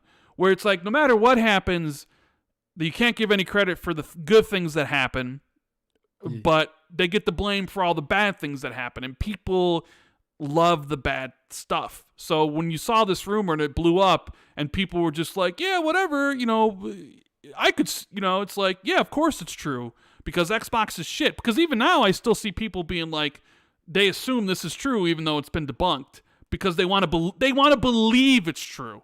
It's not. It's like they want to believe that Xbox doesn't know what they're doing, that Phil Spencer is an idiot, that Matt Booty is the worst choice ever for running the studios, that every single one of their projects are mismanaged, that every single one of their projects are going to take 6 years to come out, and when they do come out, they're all going to be 60 meta. Like, they, in their soul, need to believe that, because they want it to be true, because they don't want Xbox to actually be good, so they love making fun of it. And I understand some people do it to troll, you know, whatever, but they want it to be true, even though you should really want the opposite. You should be like, well, I would much rather want the game to be actually great instead of like being shit. But some people, you know, revel in the chaos, I guess. So I've never once thought to myself, I hope this game is bad. Neither have I. I've never once thought that in my life. It's such a strange position to take. Like, you know, I either think nothing or I think I hope it's good. You know, if I'm not interested in the game, Yeah, like I don't really care about FIFA, the next FIFA being good or not. I hope it's good for FIFA fans. I hope they scale back on the predatory monetization and all that kind of stuff, but we all know that's not going to happen. But I've never once thought, man, I would love it if this game is bad so it can dunk on social media. That's such a strange little boy mentality. Yeah, well, it's because those people have sad lives, man. Sad lives. Yeah. Like Greta says, small dick energy. Yeah. That's what she said, right? So that's the stuff with Fable. Now we need to talk about Starfield because did we already talk about Starfield? No, we haven't, because I think you might have wrote an article, or maybe it was somebody else. I talked about it in my video. Basically, people are wondering when the release date is, if it's actually, because like Redfall got delayed, or Redfall really didn't get delayed. They pushed Redfall to May internally, but they never gave a date. And people just assume that there's no way Starfield can launch when they say it's going to launch. That Xbox is going to break their promise of launching games within the next year from this past E3. So everybody's like, Starfield, no way it's coming by June. It's definitely going to be September or October. We don't know, because Xbox has been very quiet. Well, the support page on Bethesda's website went live for Starfield with a lot of questions about the game, and one of them was, when is Starfield's release date? And it says that Starfield releases exclusively on the Xbox Series X and S and PC in the first half of 2023. So reconfirming, reiterating that once again Starfield is, I guess, on target to come out by the end of June. Well, go ahead, Rand. Well, I mean, I don't know the release date. Go ahead, Rand. Oh, yeah. Our little bet, because you bet last week that, well, it was just whatever. You took the opposite of me. I said it was going to come. You said it was going to get delayed. And if I win, I get a little $10 bet. So it's looking good, because my thought process was, okay, you're going to have to update this, because I think pre-orders for Starfield are going to open up really soon. I think pre-orders for Redfall are going to open up soon, because I think we'll get that information relatively soon from, if you had to bet when Starfield's pre-orders opened by, when would you say? That's a good question. Starfield and Redfall, when are the pre-orders going to open? My initial thinking is the day of the whatever this Xbox showcase is, which maybe even showcase isn't the right word, because a lot of people think Let's call it Xbox Direct, because I think it's going to be smaller. Like, I know people are thinking like E3 level. Ain't going to be no E3 level. There's only one E3. The big show's going to be in June. This is going to be something way smaller. Yes. There's a good chance it even exists. Yeah, there'd be a good chance it would be, they could open up pre-orders. Hell, they could open up pre-orders next week if they really wanted to, but more like, hey, here's a foot. I also think Starfield's going to get its own event at some point. Maybe they do it then. But that's an interesting prediction, Rand. Well, I mean, it's not really an interesting prediction, because we've been saying this is something that Xbox needs to do. How many times have we said you need to showcase, you need to kind of take your games because the way Sony does it is Sony kind of has these individual showcases for their games. So it kind of gives them this aura that these are big experiences. And it's something Xbox hasn't done. Well, at least I feel that way. Right. Interesting. So we've talked about it on the last show. We've talked about it before. I think they absolutely need to like have a standalone Starfield show, a standalone Redfall show, a standalone Forza show at some point. But we'll get into my predictions, because I wrote some stuff down. That we're not talking about my predictions now. They'll be talking about them later. Your predictions. Yeah. Well, I literally wrote them down, and some of them are going to be 100% wrong. Some of these the whole thing might be completely wrong. I see what you're doing. What am I doing? That's very Machiavellian of you, right? Machiavellian? What are you talking about? Yeah. So you're gonna sprinkle some intentionally wrong. No. Let me finish. You're going to sprinkle some intentionally wrong information in your predictions. So you can come back and be like, see, I'm not an insider. I got this wrong. I got that wrong. I got this wrong. I see what you're doing, Rand. I see you. That's not what I was thinking. I'm not that Machiavellian. I was just writing some stuff down. So. Yeah. Okay. Cool, man. All right, whatever. We got a super we could chat. play a game. We could play a game. Which of Rand's predictions are actually predictions?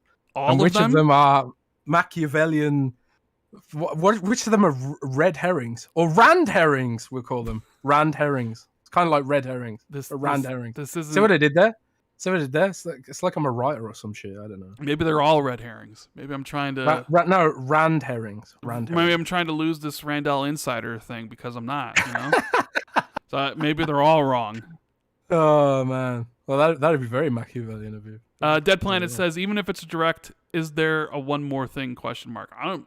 Your guess is as good as mine. We'll find out eventually, hopefully. Because didn't you reply? You reply to a tweet from Jez being like, it was a Simpsons gif, and it was like, oh, when February rolls around, but there's still no more information about the Xbox show or whatever. And you replied with, I don't think you have to wait long or something. Yeah, I don't know. It's just a prediction, bro. I'm not on his side of what you're talking about. I'm not. I don't know how many times I got to explain this. But I mean, this isn't me saying I think Starfield's going to have its own show. Isn't like, I've been saying that since they hired this new person, like Tina Amini, right? Because we've talked about how they need to have more showcases, and I've talked about how they need to make their games bigger. Right? And Starfield's the biggest game that they're going to be putting out this year. The biggest game that they're probably going to be putting out in quite some time. The biggest new IP release for Xbox since Gears. Like, you need to show the world just how big it is. And just, you know, if it was PlayStation would have a dedicated show to it. They'd have their own state of play that was 45 minutes long with Todd Howard going over every little bit about Starfield, presenting the game as this marquee, huge event. The event of the year, like God of War was presented as, or Horizon was presented as. So this isn't anything new, Jez. I've been saying this for quite some time. Sounding a little bit defensive there. I'm not being defensive. I'm just saying we've talked about this on multiple Okay. You've agreed with me. I believe you, bro. Agrograph says the man with the Machiavellian. Yeah. Yeah. Everyone's saying you're playing 4D chess now. Yeah, I'm not playing any sort of chess. No thought went to any of this. But either way, if you go to the Starfield help page, the question says it's going to be releasing first half of the year. I will say, oh my God, it would be so embarrassing, Jez. It would be so embarrassing for Xbox if they delay the game and then they said it's coming in the next 12 months, and then out of nowhere, the help page gets updated just randomly, reconfirming it's coming in the first half of the year, only for them to delay the game once more, breaking their promise from E3 and basically having their health page wrong. It would be embarrassing for that for that to happen. So, but I would win $10. You would win $10. Although, would you though? Because I also pay $30 for the Patreon, and maybe you don't have to give I already me account for that. Do you really though? Do you really? Yeah, I do. Oh, okay. And also there are currency fluctuations to account for, right? Currency fluctuations. Well, it's a good thing that the currency of the Patreon is in US dollars and not British pounds. Yeah, but it becomes British pounds when it's my PayPal. So if you actually lose money because of that. Damn. And I lose money as well. Morse Cola says would love news on Everwild soon. I'm sure everybody would. Yeah, Everwild's becoming like the next Scalebound, kind of. And that's not to say I think it's going to be cancelled, but it's just kind of like, well, like, where is this game kind of thing? I don't know, because the time dilation between man, that's probably not the wrong word to use there, but the time difference between Scalebound being announced and then Scalebound being like shown off was quite big, if I remember correctly. I remember like thinking like, man, when are we ever going to see this game? Like back in the day, back when I was a little noob blogger and stuff. A lot of people are saying I'm drunk. I actually am not drunk. I'm really not. I've had like one miniature of rum at the very start of the podcast. I'm just in a really good mood for once. That's the honest answer right now. I'm in a really good mood, Rand. I'm actually in a really good mood. Things are going well right now for me, and I'm pretty happy about it. Well, but anyway, I'm happy you're happy. So, I'm happy you're happy. I'm happy. You know what? Let's should we well, we got a super chat here from Sith Lord, says Xbox show coming soon, just like GoldenEye. Well, hopefully GoldenEye never releases, just so Special Nick can just be upset. It's funny, Special Nick retweeted something about the Gears card, and MVG Modern Vintage Gamer is like, is this the Gears collection? And then like Nick replied with the Justin Timberlake gif, just like, and I replied to Nick being like, yeah, Nick, is this your rumored Gears collection? And he told me, he's like, can you go away? I'm like, nope, I'm never going away. Sorry. Oh man. Yeah, I said that too. That is the Gears collection. It's the Gears card game. I think Nick, when Nick was looking into this rumor, he must have seen he must have seen collecting and being like, oh my god, that's a Gears collection. It says Gears collect. That means Gears collection. Yeah, it says Gears collect. But left off the card game part. Yeah. Yeah. Oh man, poor Nick. Nah, we love Nick. So if you guys are enjoying the show, we have like way over 1,500, or at least we did at one point, which is amazing. Make sure you hit the like button, and please subscribe if you're new. Hope you guys are enjoying this podcast. It means a lot to us if you are. And, if you're listening to this later on iTunes or Spotify, make sure you give us, 5-star if you want. It would help us out. You know what? Let's just jump into Xbox 2023 predictions, shall we? Let's just go right into it. Let's roll right into the predictions. Oh, no. So have you thought of any in this whole time since I told you we were doing this? Have you thought of any predictions or? Nope. You haven't thought of any? This is what Jez does. I'm like, hey, we're going to do a prediction show. Come up with some predictions. And he's like, why? And I'm just like, come on, it'll be fun. So I'll do it off the top of my head. All right, you do it off the top of your head. All right. I'll go first, okay? And you can discuss this. So I just wrote some stuff down here. I don't know if any of this is going to be right.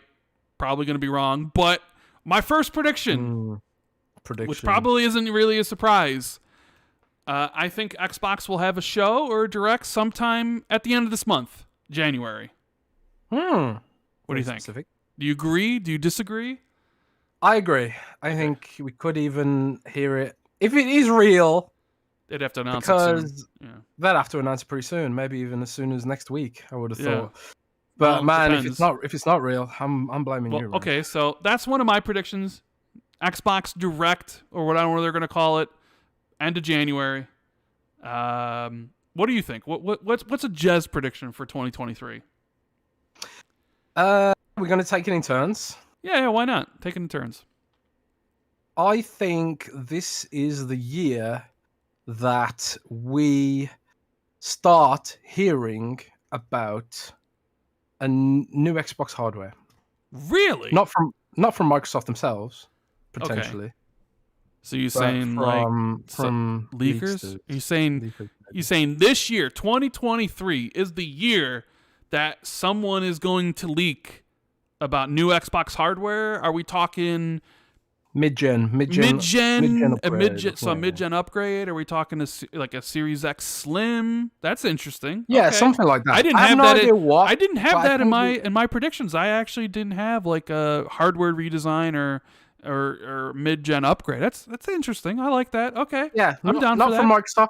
Not from Microsoft, but I think the development cycle is getting to a point now where things might get a little bit leaky for it. I would have thought maybe, possibly. Interesting. So yeah, maybe this year. It's interesting that you say that almost. Yeah, it is, isn't it? How many teraflops will this mid-gen Xbox have? 20? 50,000. 50,000. What was how many does the 4080 have? Isn't it like 92 teraflops? Yeah.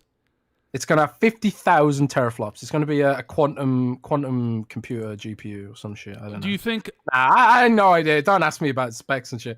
I suppose the question is like, what kind of mid-gen upgrade is it going to be? Is it just going to be like a slimmer model, same internals, that's sort of like maybe a little bit cheaper to manufacture and stuff like that? That's honestly in the ballpark of what I might expect. Something that's like not hugely different architecturally, like maybe not more powerful. I really like Tom Henderson's rumor about the diskless PlayStation with the external disk drive as an optional add-on. I think that's something Microsoft could do as well, and it's probably something they've thought about, especially after seeing the success of the Series S, which has no disk drive. I think the whole idea of discs is pretty much close to sailing now. But I don't think they'll completely kill the retail market. I think they will sell a separate disk drive, because at the end of the day, you don't run the game from the disc. Not fast enough. It runs off the SSD. They're just there to license the game and install it, and even in some cases, not even install it. A lot of games these days don't even have the game on the disc. They've just got a little license. So I think that is one aspect of it. Maybe disklessness, and that's not based on anything. That's just based on the fact that PlayStation's going down that route, and you have to assume Microsoft's looking at it, considering they've already made a diskless Xbox Series S. It only just makes sense, right? But yeah, could it be? I would be interested if, like, here's what I think they should do. Okay. With a mid-gen upgrade, I think maybe they should add more system resources, but for the operating system. And maybe the next upgrade version is the first version that has a new dashboard that can actually have extra features, and then you lead with that dashboard into the next gen. Because the big problem with the dashboard right now is that it's still kind of like, it's not as slow as the amount of resources allocated for the Xbox One by any means, but it's still bottlenecked. It's still stranglehold by that stuff, and I think it's still limited by what it can be because of that. So maybe that's something they could do to upgrade it, or I don't know. But yeah, as for power, I don't know if they'd change the power necessarily, but I guess we'll have to wait and see. I mean, it's just a prediction, right? So it may not even be true. Yeah. Well, yeah, it might not have been true. Yeah, of course. Interesting. Yeah. I like that. Well, it's your turn now. What's your turn? My next prediction is that Xbox is going to have more individual game showcases this year. So I think Starfield will have its own show. I think Redfall will have its own show. I think Forza will have its own show. I think, I think the big games that Xbox is doing, they'll have their own showcases. So like Nintendo Direct style, like where they do Pokemon Direct, or like a state of play Zelda that Direct, is just strictly about one thing. I think you'll finally have that this year from Xbox. Interesting. And that'll move forward. So I mean, I guess maybe you could say that falls in line with the Xbox Direct, but whatever. Those are two things that I feel like are going to happen. So give me another prediction, Jez. So we got prediction 1 from Jez is new hardware leaks this year. What's your prediction number 2? I think this year we see Avowed gameplay. Ooh, I like that. I like that. One of the events. Okay. Finally. I think we see maybe I think the Wandering Tower, Project Belfry, will launch this year. Come out this year. All right. I like that. More games, the better. I'm down for that. Yeah. I think. Yeah. Okay. That's 2. You just had 2 predictions, so it's your turn now. Okay. Fair enough. My next prediction is about Starfield. Oh. And I think when Starfield releases, it'll get a 90 meta, and it'll be releasing in April. April.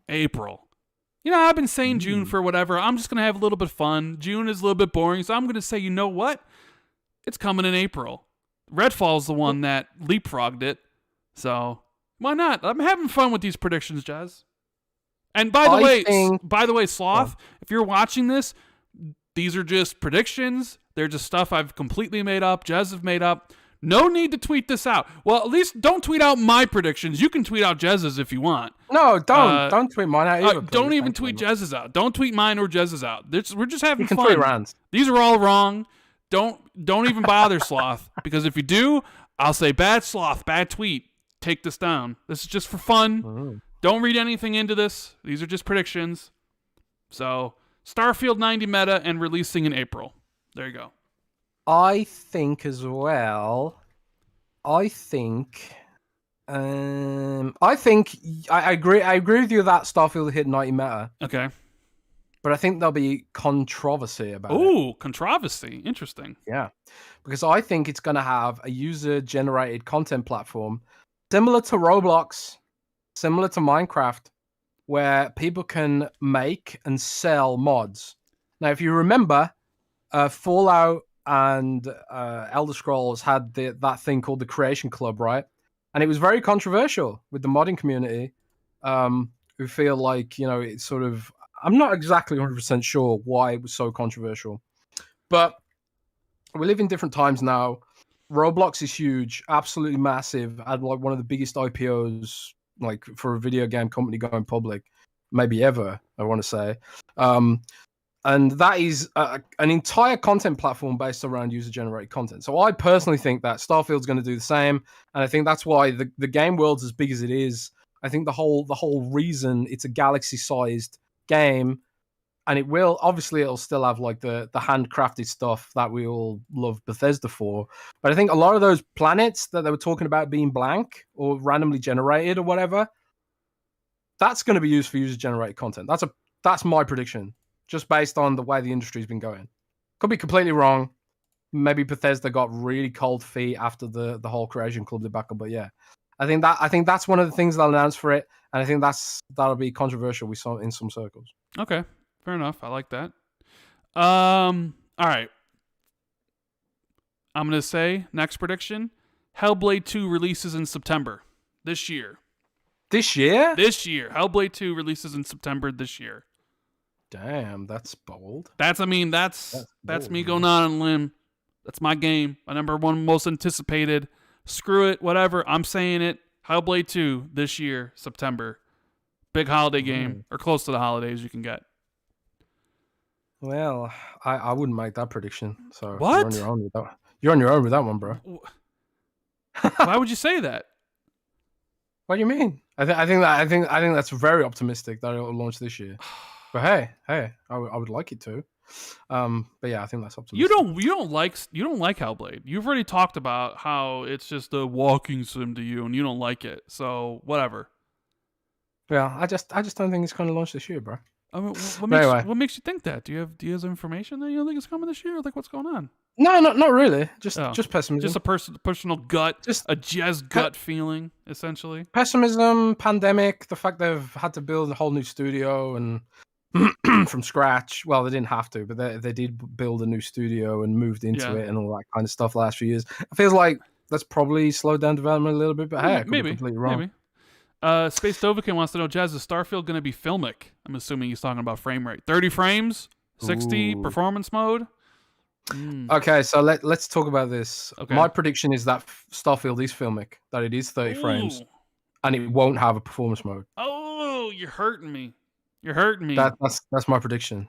But that's based on nothing, by the way. I have never asked the source about that. Maybe I should. But it doesn't bother me that much, I guess. I play Evil West in 30 frames. Another game I haven't finished, by the way.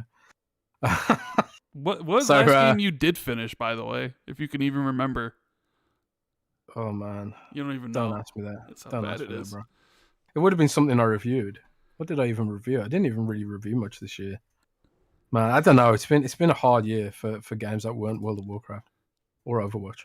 It's the problem, man. I play games that you can't complete. I play games that you literally can't complete. But anyway, I don't know. I literally need to look that up because I can't remember. All right. But anyway, what I was gonna say something. What was the last prediction we did? I've already forgotten. Well, mine was Hellblade 2 in September. You disagree. Your last one was about like Starfield having user-generated content. Yes. So I don't know if you were thinking. So of it's anything. my turn. Yeah. Yeah. My other prediction is Diablo 4 wins Game of the Year at the Game Awards. Whoa. Wow, that is certainly something. Certainly, okay. Even though Zelda's coming out and is going to win, I don't even need to. It's kind of like Elden Ring. It's like you knew Elden Ring was going to win. You're that confident in Diablo, huh?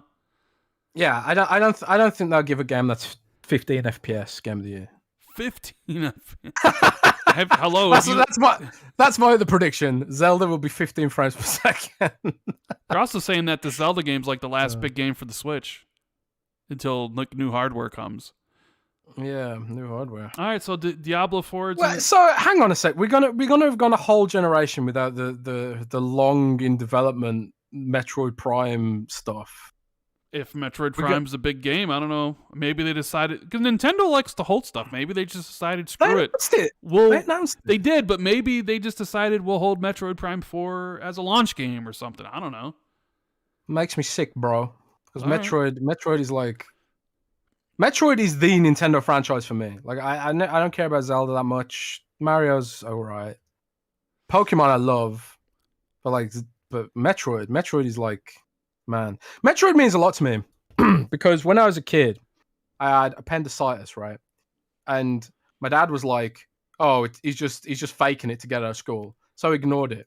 So I was sitting there with an infected appendix that had burst in my body for like 3 days. Yeah, and I was vomiting.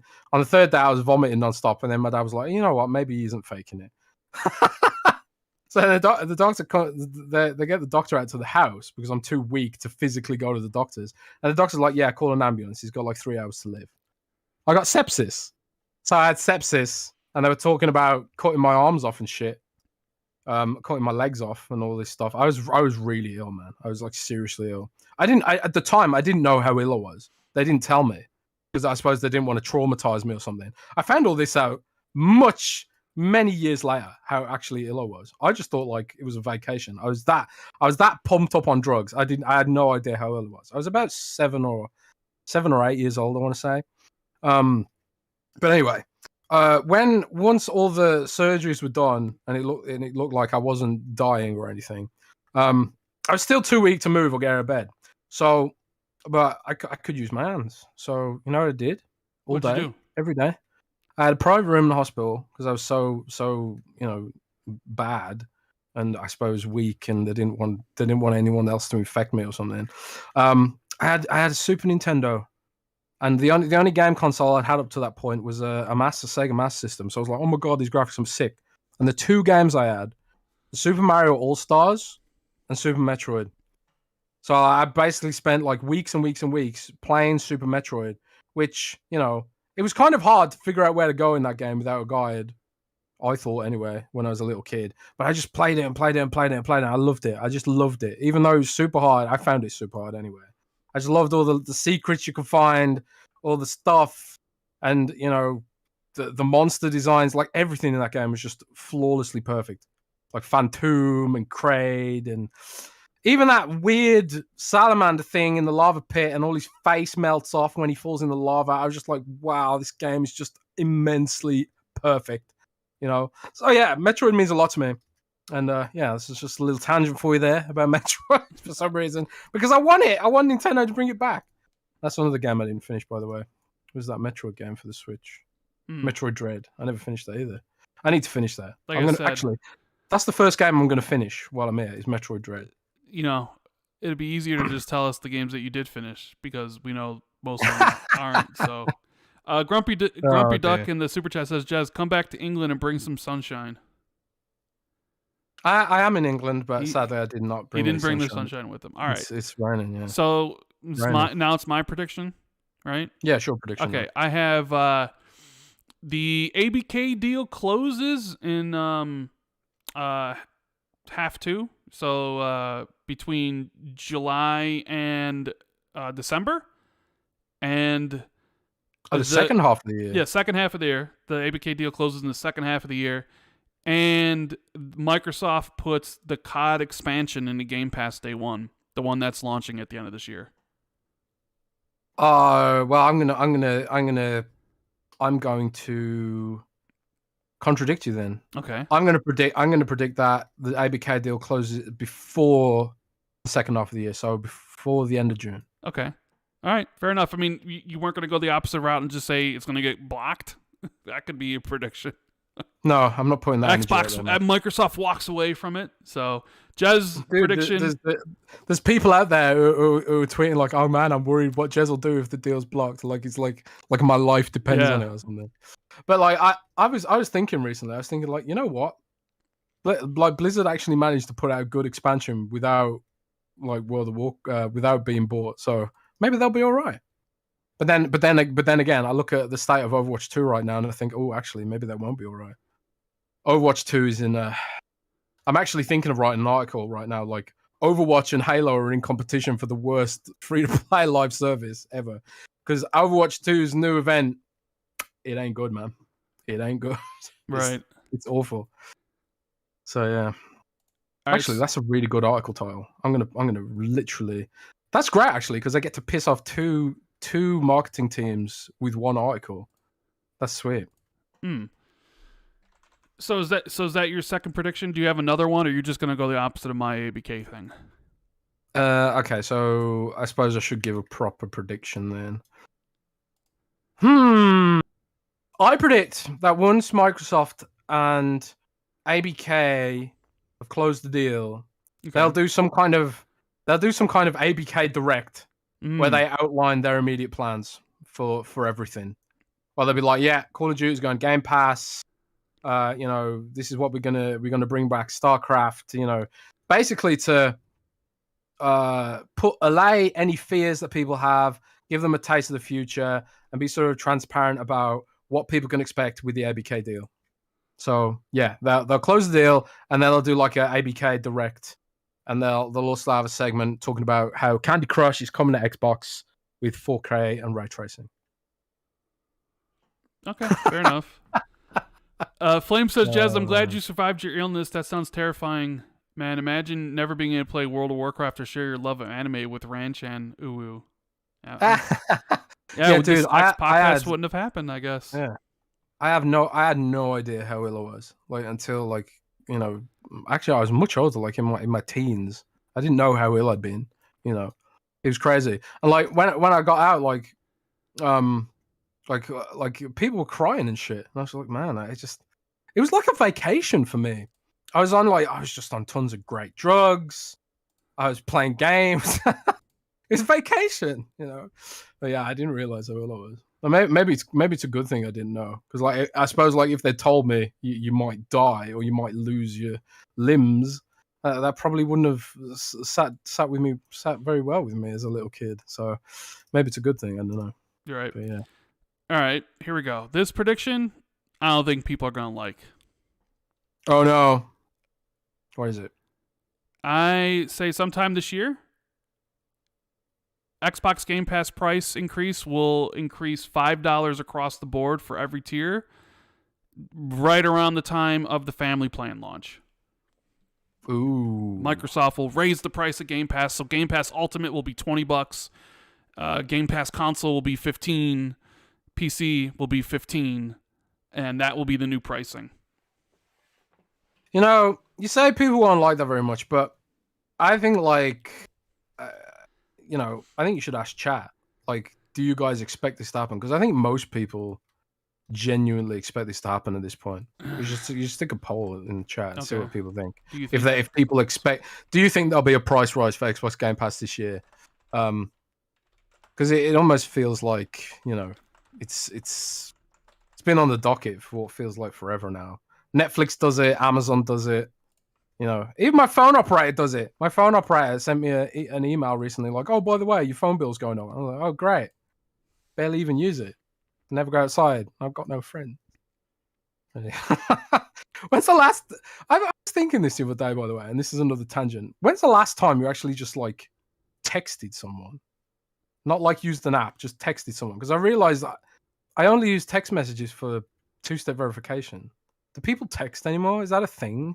Mm-hmm. Is that a thing that happens? Yeah, I think so. I mean, like I said, guys, these are just things I pull out of the hat. I mean, some of them might be true. Some of them probably be wrong. This could be one of those things that's wrong. Don't just be like, well, because people are like Randall Insider. I'm like, I have no idea about price increases. None of this stuff. I'm not an insider. This all could just all be wrong. You know, price increases are also something that generally wouldn't leak because it's not like, I mean, they'd leak very close to the fact probably because some retailers are probably go out of retailers, and when it hits retail databases is when things get leaks. Do you remember the notorious Walmart Canada leaks? yeah, Those I were great. remember that. Mm-hmm. Yeah. All right, so what's yours? My next prediction. Yep. I I don't have don't many know. more. I think I got 2 more after this. So. I don't know. Next prediction. My next prediction is we won't see a new Elite controller this year. Okay. No, I mean that makes sense. They revealed the core this past year. Yeah, I'd agree with you. I think maybe the earliest we see the Elite 3 is next year. So I agree with you on that one. We have a super chat here from Alucard who says, my prediction is they stealth drop Starfield during that rumored event like Halo multiplayer. Also, yeah, I think there'll be a price increase. Happy New Year's, guys. Happy New Year's, buddy. Happy New Year to you as well. All right. My next prediction is that Xbox returns with an in-person E3 showcase with fans, live show, and they will drop the 12-month format. Yeah, I agree with that. They'll drop the 12-month format. Even though I kind of like it. Yeah, I think like a lot of the marketing will change this year just because they've rearranged the strategy, changed the personnel, and all that kind of stuff. So yeah, I wouldn't be surprised if we see the 12-month format changed. Yeah. And another prediction from me. I think.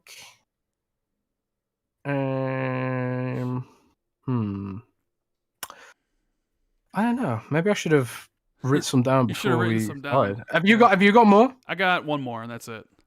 Oh, give me your one more. Well, I think. So, all right, my one more is that Compulsion, id Software, Coalition, Tango, and ZeniMax Online will all reveal new games this year. That's a good one.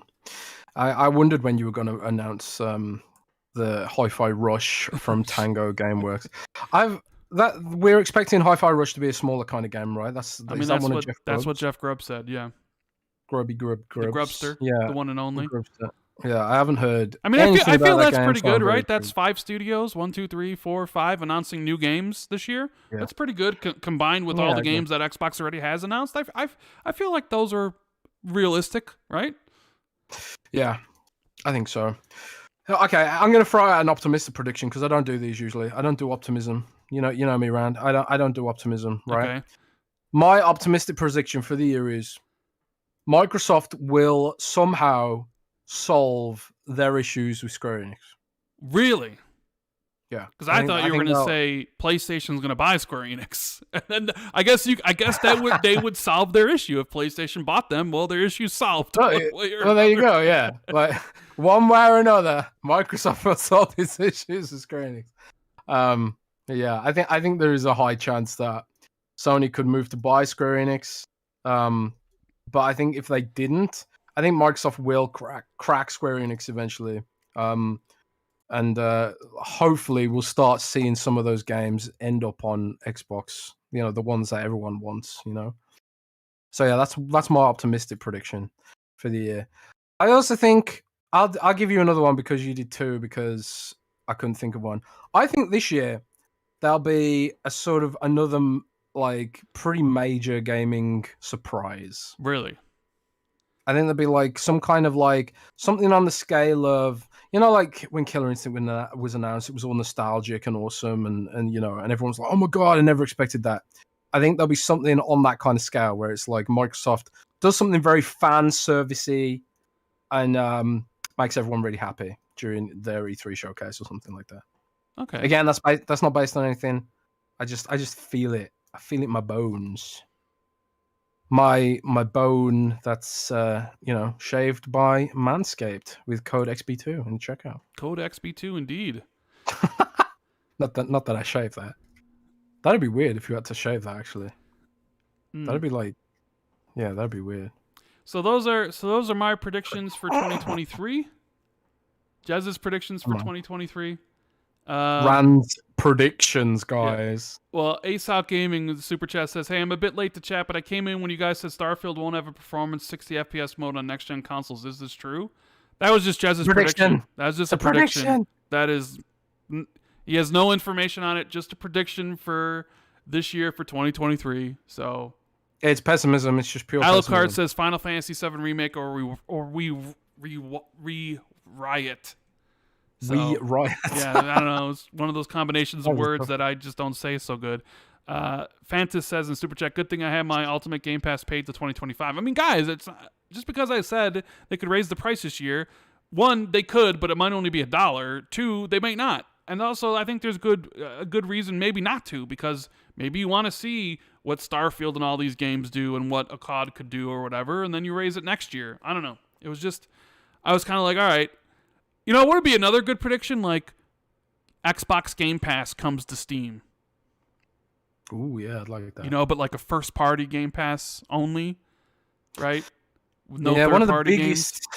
Yeah, one of the most annoying things about my Steam Deck is that the whole Game Pass situation. You know, I've got this great service in Game Pass, and I got this great device in the Steam Deck, but it's like, well, my saves don't transfer. And I realized it's while playing The Witcher 3, which is one game I have finished, by the way. I realized this while playing The Witcher 3 over Christmas, because I went out to visit some in-laws with my girlfriend, and they live in the middle of nowhere. So like, you know, there's no the Wi-Fi is not great, and the 4G is pretty much non-existent.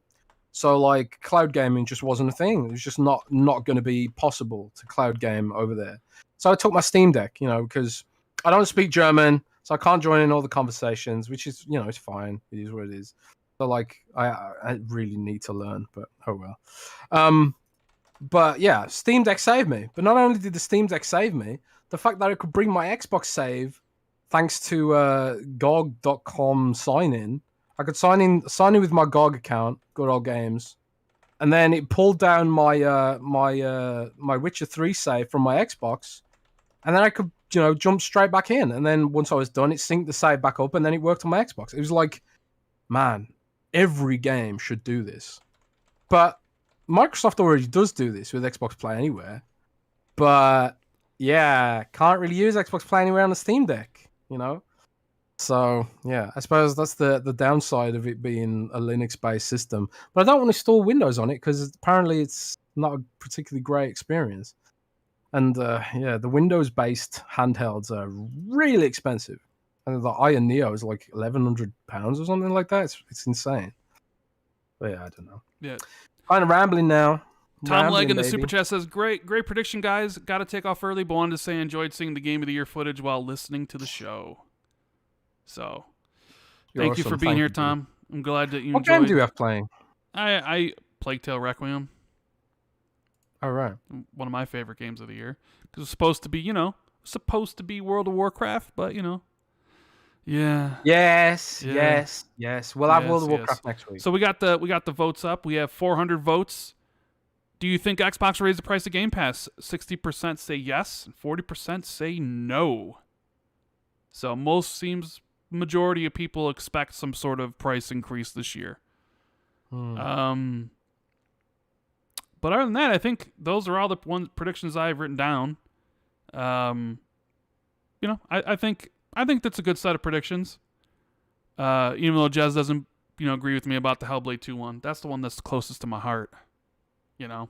Yeah. Obviously, I'm going out on a limb saying that Starfield's going to release in April, because more than likely it's not. But I just wanted something fun. But yeah. Moving on from that, we got a couple smaller things, and we'll probably get to questions. We'll look at some of this stuff. We have the Bethesda 300, the new union that was formed, Bethesda, with the Q&A thing. Big news, right, Jez?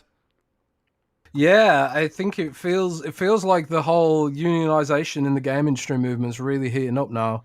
I think like a lot of industries are using unionizing. Like we've seen Amazon really push for it. Microsoft's, you know, got a policy of neutrality when it comes to unionization.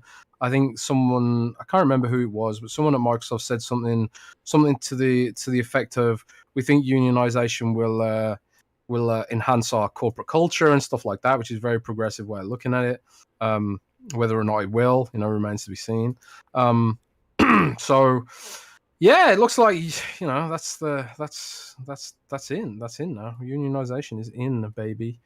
So I believe Bethesda also today, unionized and didn't today Blizzard, Microsoft put out a Sorry. full page ad in the Washington Post or something about the union thing today? I want to say. I don't know. I want to say I saw somebody in chat. Correct me if I'm wrong. I'm sure somebody will. I could have sworn that Microsoft put out a full page ad in one of the newspapers, a Washington Post today. Basically, it was like the CWA union was calling on the FTC or something to pass it because of everything that's going on. Was it the Washington Post? Jay Rembrandt says they did, Jez. Yes, yeah. Because I thought I saw that when I was scrolling Twitter, or I thought I saw that when I had the show when I was had Twitter up. But yeah, somebody tweeted it, but I didn't actually read whatever full page ad they put in the Washington Post. I don't understand. I mean, I don't know why they're so pro union. I don't get it. What are they going to get out of it? Like they'll only end up having to pay people more. I mean, it's good that they are, but I'm kind of like, what's the catch? Kind of thing, I don't understand why they are so pro union. Like, oh yeah. So Tom Warren says, do you get where I'm coming at? Yeah, I get. I mean, obviously they want the deal to go through. The union thing is a big pusher. It could help with the FTC. Maybe they also feel that more developers would want to work with Xbox if they're unionized for better pay or better hours and stuff like that. People would choose to do that. I don't know. Maybe they also feel that maybe regular developers wouldn't want to unionize, but some of the QA ones would. I don't know. Tom Warren says Microsoft has published a full-page ad in the Washington Post today saying it's cool with unions. Quote, a new year opens new doors, says Microsoft, in a bid to encourage the FTC to explore solutions to get its Activision Blizzard deal done. So yeah, this is like a thing combined with Microsoft and the Communications Worker of America, basically, calling on the FTC. They say, we aren't asking the FTC to ignore competition concerns. On the contrary, we believe it's important to explore solutions that protect competition and consumers, promoting the needs of workers, economic growth, and American innovation. We believe it's the spirit that has led Congress to establish the FTC in 1914. It's a spirit worth keeping alive today. So they're going on the offensive, I guess, for this. So yeah, that's something that happened today. Big news. A lot of the journalists who, I think we talked about this before, who are very pro-union, very silent about this issue. So yeah, it's almost like, it's not the right kind of being pro-union.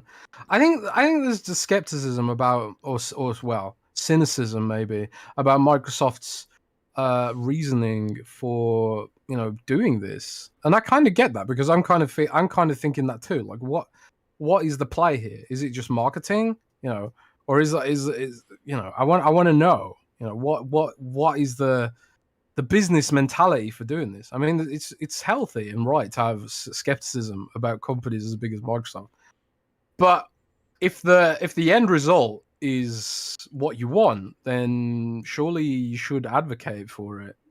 Am I crazy? I mean, in my mind, this only helps people. I don't know why people wouldn't favor this or advocate for this, even if it is Microsoft and there's they've earned some skepticism over this stuff. Well, I don't know. Right. It's very strange. Yeah, it's unprecedented. It's unprecedented, really. There's no big tech companies advocating like this. Is it the only union in gaming? It's definitely the biggest one, 300 people. So I think there are a couple of other smaller sort of unions, but yeah, it's definitely the biggest one. But like, this is maybe Microsoft's thinking like, well, this is going to happen anyway, so we might as well get ahead of the curve and like maybe encourage some of our competitors like Apple and Amazon and stuff to further explore unionization for their people as well. I mean, I don't know. we've got like this hilarious situation in the UK where the government is basically actively at war with the unions in the UK right now, because basically everyone's on strike in the UK right now. Trains are on strike, NHS is on strike, nurses are on strike, because everything's gotten more expensive. So people are like, well, give us more money, reduce the shareholder dividends. You know, it's ultimately the balance of power. You know, if we live in an economy where, you know, I'm not going to get too deep into this, but if we live in an economy where shareholders have the power to, you know, create situations where people aren't being paid what they deserve to be paid, then the check to that balance of power should be a union, in theory. You know, I say in theory because, you know, there's pros and cons to everything, but yeah, I don't know. It's a dynamic situation, but it's really interesting how pro union Microsoft is. I might try and ask someone at Microsoft if they're willing to talk to me about it in depth, because I think there is skepticism about this, and maybe rightfully so.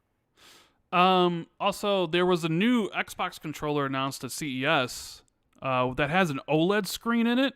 It's called the Asus ROG Recurry Pro. It has features a 1.3-inch OLED display just above the Xbox button, which can display things such as a custom image or animation and battery life. The controller features 2 buttons between a USB-C port, which are used to swap between your controller profiles. Additionally, it includes 4 programmable back buttons, trigger locks, and a circular D-pad, in addition to the dedicated mute button and a 3.5mm headphone jack. The Asus Armory Crate PC app will be used to remap buttons, adjust joystick sensitivity, and enable trigger modes and dead zones on the controller. And it offers a tri-mode connectivity, allowing you to connect the controller via Bluetooth 2.4 gigahertz RF mode or a wired connection using a USB-C cable. Their product listing for the page touts how this is a pro controller for those with PC as their platform of choice, while the compatibility on Xbox is through a wired USB-C connection. So, did you see this? Because, like, I saw it and I'm just like, I don't know. It looks horrible. Like, I Asus make like good hardware, but man, they need to hire a design team. Like, all of their stuff looks like toys. Like, it's got all these horrible angles. It looks really over the top. I don't know. I'm not a fan of the design personally, but at the same time, it's like, why do I want an OLED panel in my controller? I'm not looking at the controller. I'm looking at the TV. I don't know. I think it's overthought.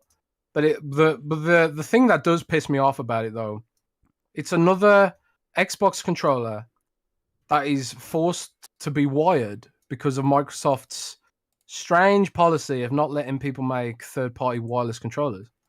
All the wireless third-party controllers that you can get for Xbox are just modified regular Xbox controllers. You know? So, like, there's no, like, all of Razer's controllers are wired. Like, I think there was a new HyperX Xbox controller announced today. That's also wired. The Hyperkin Duke is wired because Microsoft has this policy, whereas Sony doesn't. And that's something I'm going to be bitching about on the web soon to try and enact some change, you know, because choice is good for consumers. Us, we are consumers, and I want choice. I want the choice of having a Razer wireless controller, because there ain't no way, Rand, in 2023 that I'm gonna use a wired controller. I left that shit behind in the 90s, man. Like, what the hell? I mean, fair enough. I don't know. Do we need an OLED screen, a small OLED screen in the controller? I don't really think so. But I do agree with you. I'd much rather see third parties be able to use, you know, the wireless protocol and have wireless controllers. You know, I thought we moved away from all that. But either way, yeah, we still have like over 1,300 people watching, almost 3 hours in.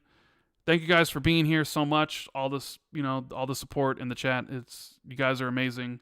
Make sure you hit the like button if you're enjoying the show and subscribe if you're new.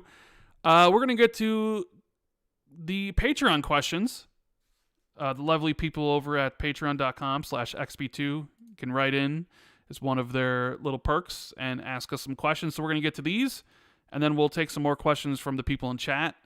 So, yeah, let's get to it. So we got Frost Did That Shit, who says, is there any hope for a first-party horror game this generation? You know, you would think with Tango Gameworks as part of first party, the answer to that question would be yes. But they've talked about how they don't really want to make horror games anymore, or at least I think they're, well, this gen, I'm going to say no.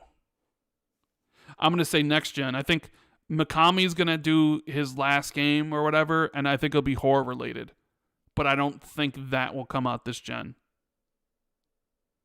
What do you think? Uh-oh. Yeah, I agree. I think and it really sucks to say because I'm a huge fan of The Evil Within, and I really wanted to see a third one.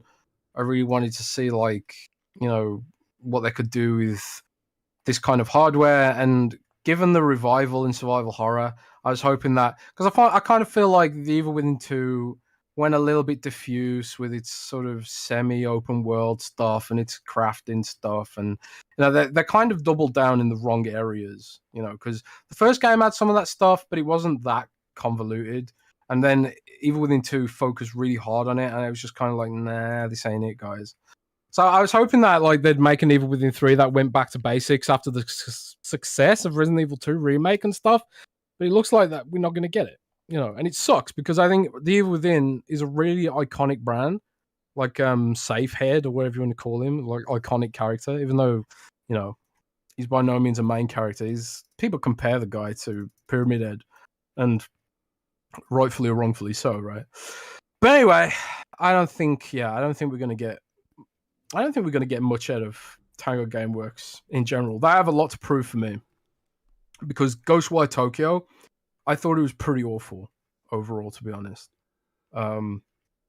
I did not have a good time playing that game at all, and yeah, I'm not confident in that studio in its current form. But okay, more pessimism. Wolfgang KPC says, with such a stacked year, third-party, Game Pass, first-party, full of long games, I might be forced to leave some big games for next year. Are you feeling the year might be short to play everything? What games will you prioritize over others? I mean, right now, the only time I really prioritize games over others is when they come out at the same time.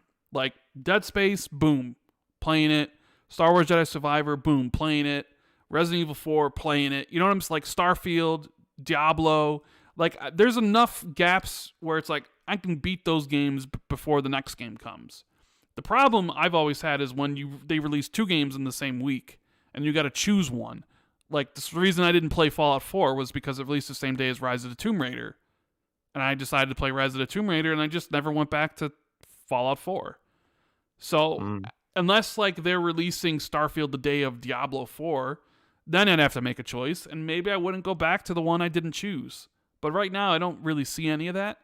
So I'm thinking that, I won't have to really make that choice. But, yeah, I mean, Dead Space is prioritized over stuff. So Star Wars, so Starfield. So, what about you, Jez? Any, Well, my time is more constrained than ever, to be honest. So... Yeah. As per, I'm. It's really weird because I'm managing editor now, right? But there's still an expectation that I write as much as I used to, but I have all these other responsibilities. So it's like, wow, I've got even less free time to do all this stuff now. So there are games I'm prioritizing, and that's going to be Diablo, obviously, Starfield, obviously. Dead Space, maybe. See, the Dead Space is a maybe because I'm actually reviewing World of Warcraft. I am playing it pretty hardcore at the minute, but there's a reason for that. I'm reviewing it, and it's not easy to review an MMO. I dare say my review of World of Warcraft Dragonflight will be the best out there that nobody will read, but it's fine because I want to review it. Yeah, I don't know. I just I'll have to pick and choose my battles, probably. I like games that increasingly, as I get older and time is more of a constraint, I love games I can just pick up and play and put down again.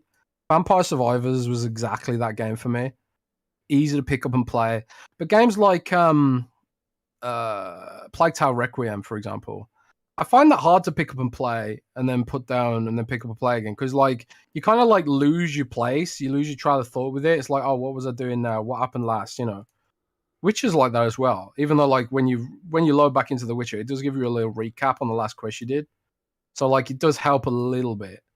But, you know, I do find myself gravitating towards these sort of, I don't know, quicker experiences, I guess. Right. Bite-sized kind of stuff.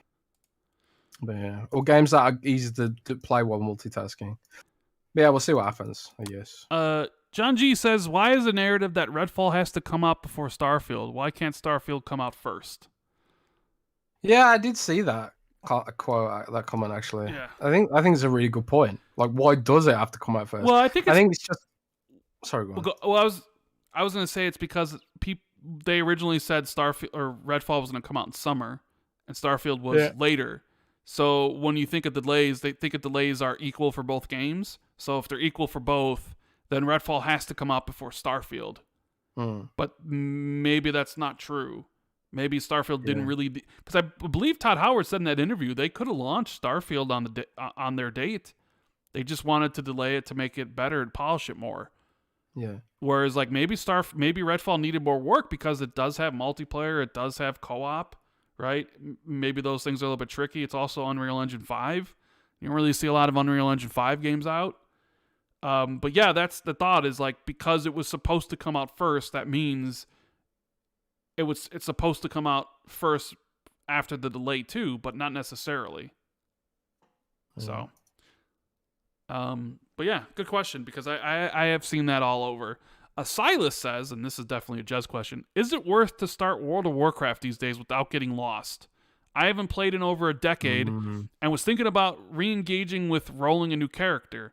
Any suggestions on how to get started? How not to get overwhelmed with content? I'm into lore, so I have no issues diving through old zones playing through dated content. And I'll let you answer that, Jez, because it's World of Warcraft. This could be a really long answer because it's complicated, right? Because it's systemically complicated because all that lore you're talking about, a lot of that stuff is optional now. You don't have to do any of that old content. It kind of, when you make a new character, it kind of forces you to skip all of the old content and just sort of move closer to the new content, which does create this weird sort of like, what the hell's going on situation, because you're sort of dumped in the middle of the story. And it's for that reason that I've actually wrote an article, which you might like to read, called Should You Start World of Warcraft in 2023, which is up on Windows Central. And you should Google it, which sort of gives you more detail on what I think about for the new player experience. I think the new player experience is the weakest part of the game right now. That being said, if you know someone who's playing it and they can give you pointers, like I'd be happy to, give you pointers and stuff. If you want to DM me and like help you get the most out of it, I'd be happy to do that. But starting solo right now is really not a great experience because, the weird way in which it sort of just dumps you into the middle of the game if you're a new player. Like my brother started a character, for example, and like some of the dungeons we do in at low level are actually like kind of advanced with regards to mechanics and stuff. And I'm just kind of surprised that it doesn't ramp people up with complexity like it used to. So yeah, there's a lot of issues with new players and WoW, and I'm gonna write about it some more. But yeah, definitely check out that article. It might give you some more context, and feel free to DM me. Otherwise, like I'll be here for an hour talking about it. Yeah, Jez loves talking about World of Warcraft.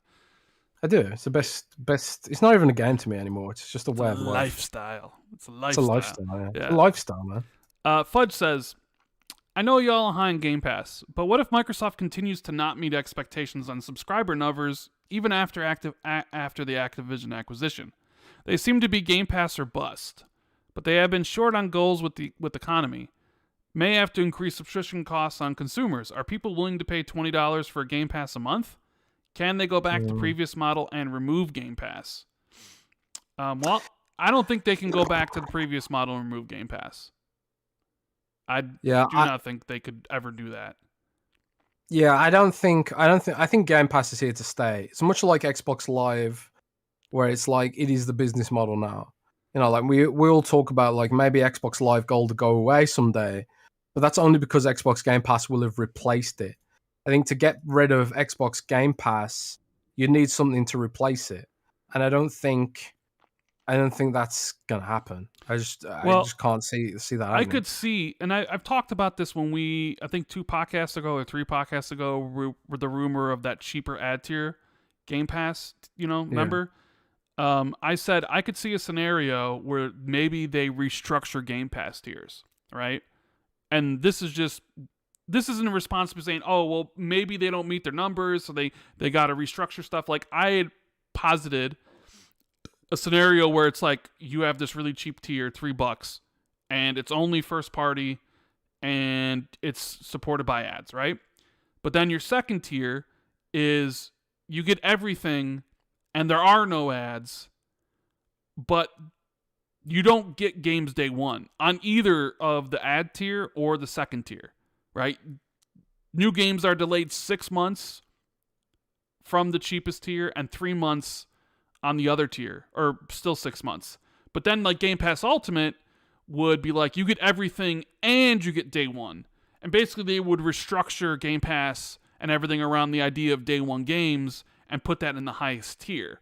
That would be a way where it's like, because I don't think you can ever go back and be like, Game Pass is gone. It's basically how it was before 2017. But you could see some changes to the tiers, and maybe they kind of mess around with day one, because they already kind of like, you look at your rumor about Redfall, where you said Redfall is getting early access, just like Forza Horizon 5. But then Xbox is like, well, day one, Redfall's in Game Pass day one, but technically it's not, because people that buy the game can play it 4 days earlier, like day -4.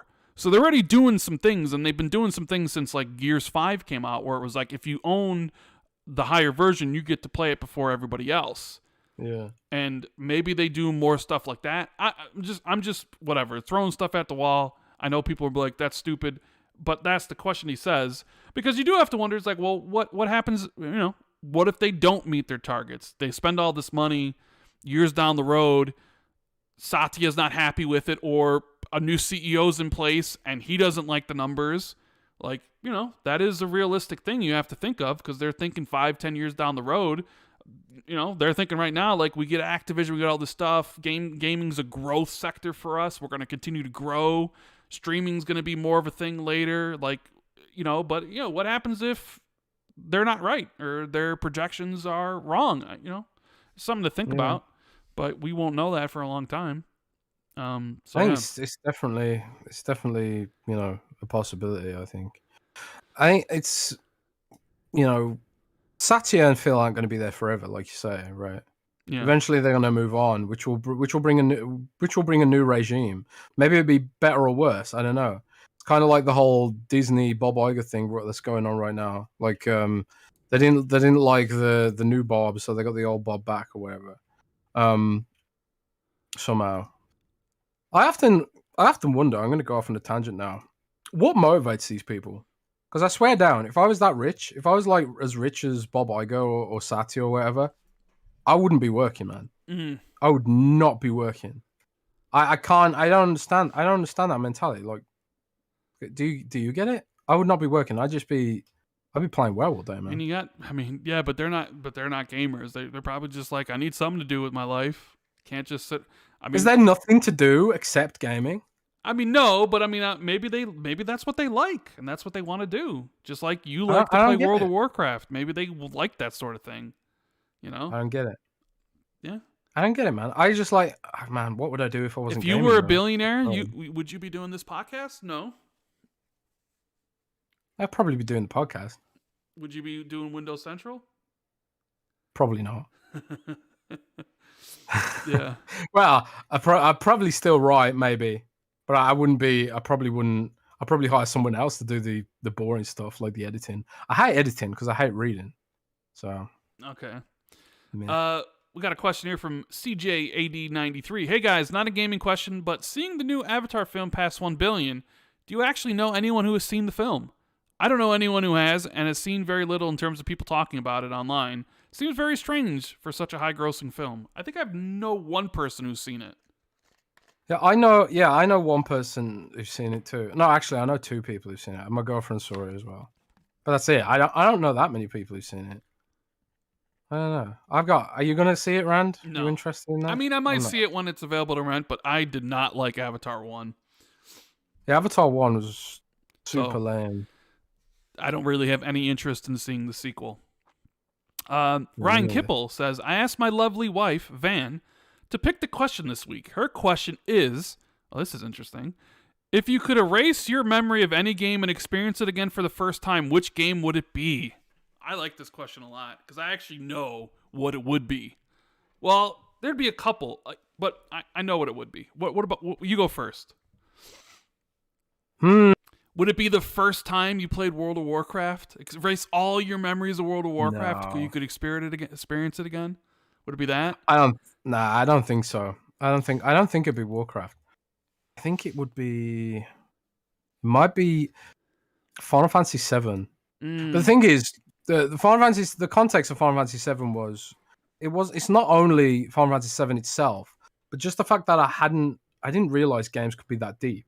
So I'd have to erase Final Fantasy VII, but also all the other games that were similar to Final Fantasy VII that I played after it. So yeah, but if I could experience that feeling again, man, there's I just feel like playing Final Fantasy VII for the first time as my first sort of real story-driven game.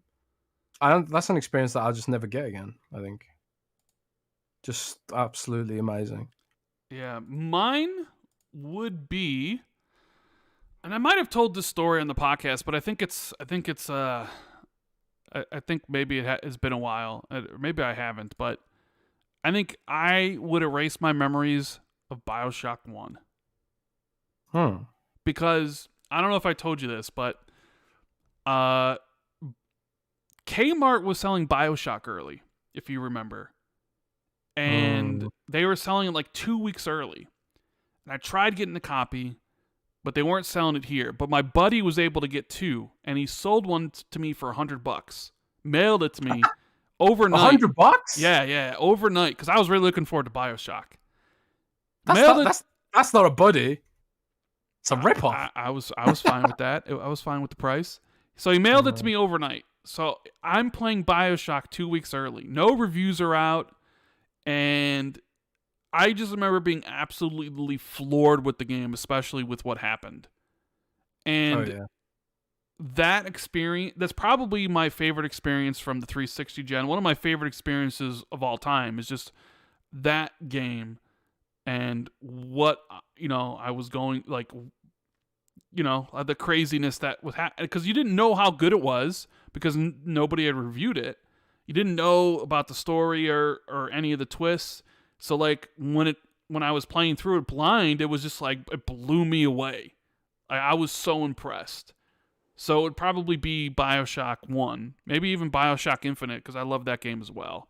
I was thinking, well, maybe Halo 2, but like you, it's like I don't know, because I don't know if that would hold up now. But yeah, BioShock 1 would be my game. Chat, what would be the game that you would erase your memories of so you can experience it again for the first time?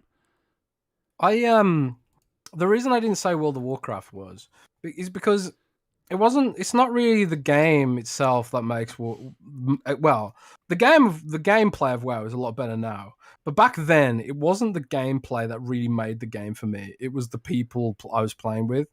So like, it'd be weird because I'd have to erase my memories of them as well, and all the stuff that happened. And then it's like, would it all play out in the same way?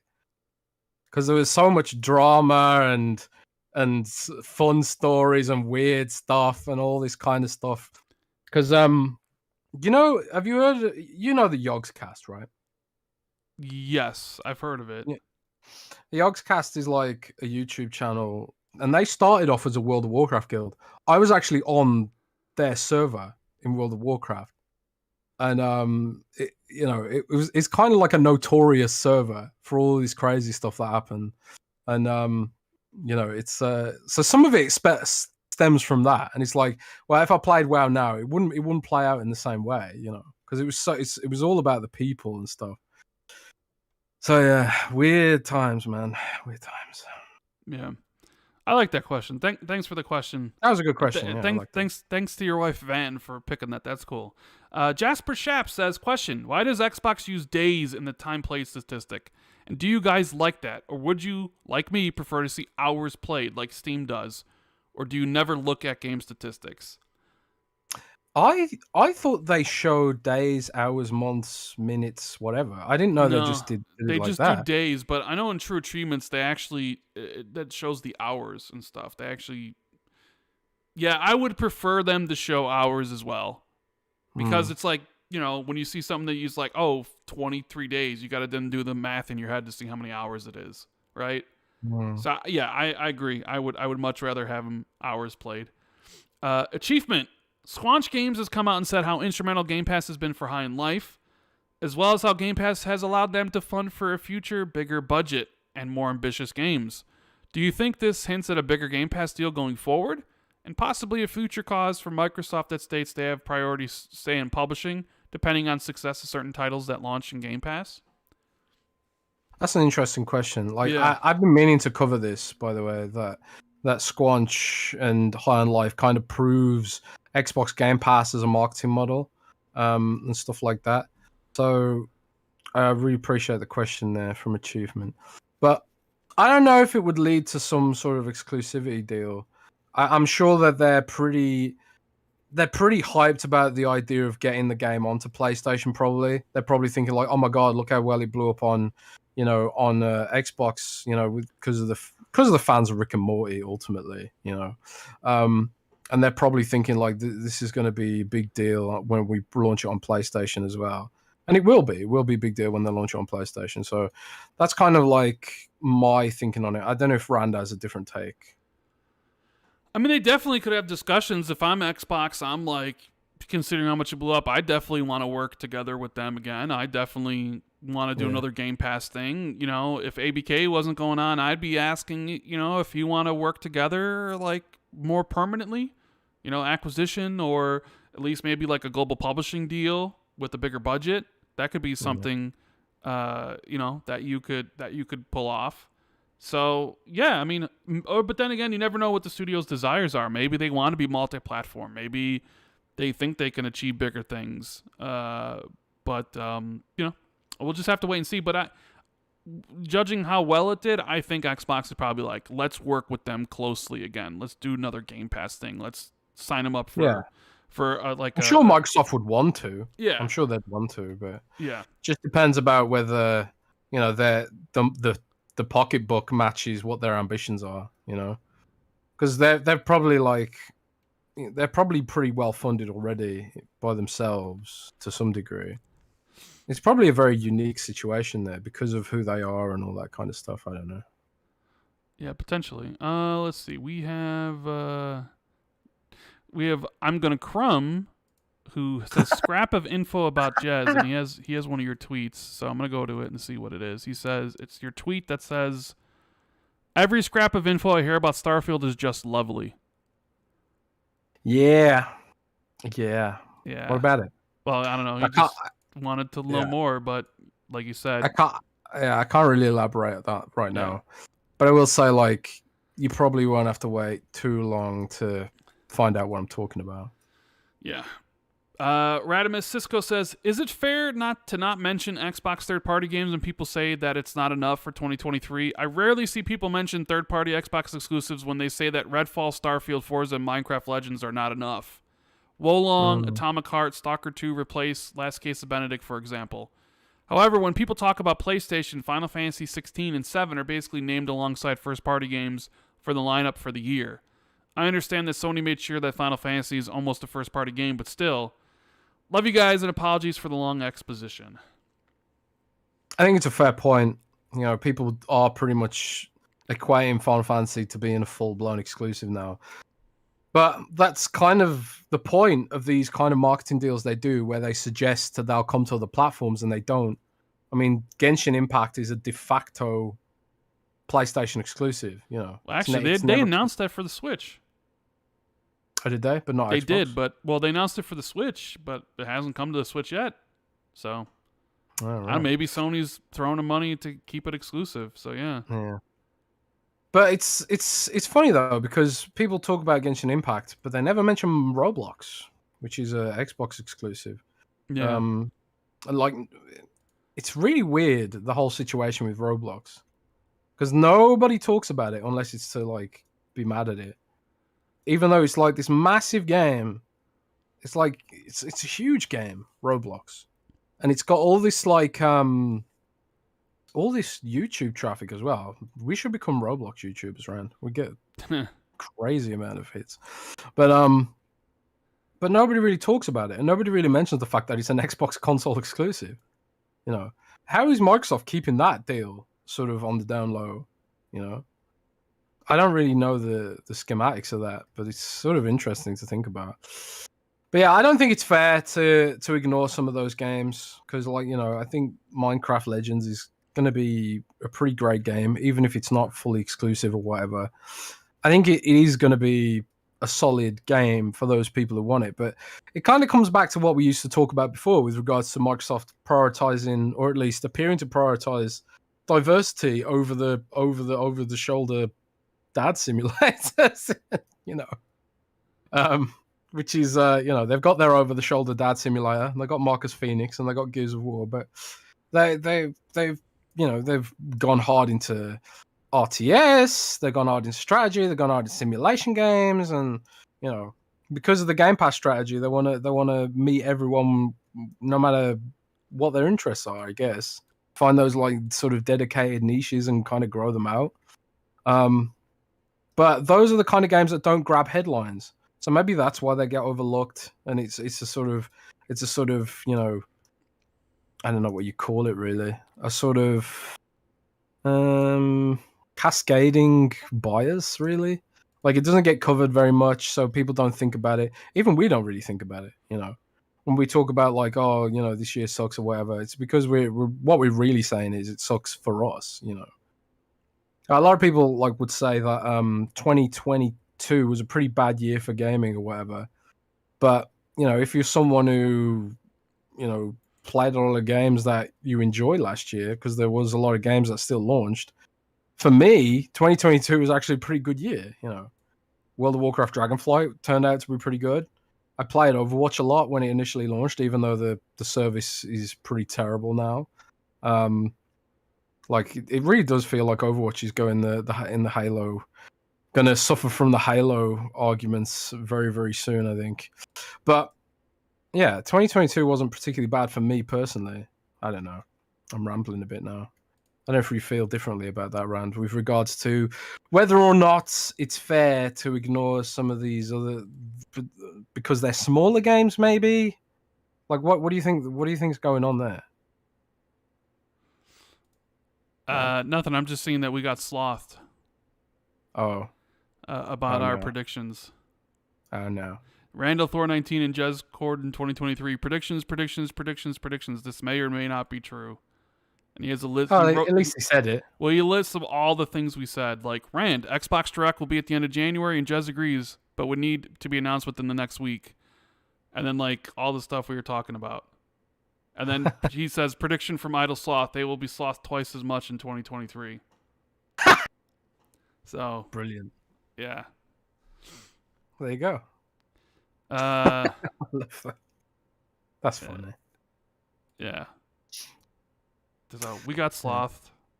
We got slothed. Anyways, I think it's also, people don't mention, like, because Wolong and Atomic Heart are also, even though they're in Game Pass, they're also third party. They're all multi-platform, so anybody can play them. Stalker 2, you know, the reports are out there that, you know, it's maybe only a 3-month exclusive. Like a lot of the deals Xbox does with third party don't tend to be fully exclusive. So people kind of brush over Last Case of Benedict Fox or Stalker 2 are replaced, or like very much like they did with some of the games from 2021. Like I'm trying to remember what was that game? The Ascent, 12 Minutes, Death's Door. Games that were exclusive to Xbox. Tunic, right? But all those games came to other platforms like really quickly. And I think people know by now. They're like, oh, well, those games are exclusive for now, but they'll be on PlayStation soon enough. So Yeah. they're not included in lists. And like, you're not going to include Wolong or Atomic Heart because, well, they're on PlayStation already. Whereas like Final Fantasy and Forspoken and stuff, like they're already saying like, it could be never, so. Yeah. Sony just makes better deals for them, at the end of the day. And it's one of the things we talked about. I think we talked about it last week or the week before. What will Microsoft do if this deal falls through? I think they'll just follow the Sony model, because that's the model that regulators have said is the acceptable model. Is to money the hell everything out of everything. And Microsoft has a hell of a lot more money to do that than Sony. Yeah, they'll have to pay more money to do it, but they can afford to pay more money, I would have thought. But I guess we'll have to wait and see. Yeah. We got some super chats to read through. And then if any of you guys have any questions in chat, make sure you put them in there. Make sure you at me or Jez, preferably me, so I can see them, and we'll answer those. We have Space Dovakin saying, I want Xbox to completely disrupt the gaming market and shape a whole new landscape for their long-term success. We have Tom saying, why does a wired controller display battery life? You right. Yeah. But I mean, I think that's more like the battery life when you're probably, since it's a PC controller. So when you're playing wireless on PC.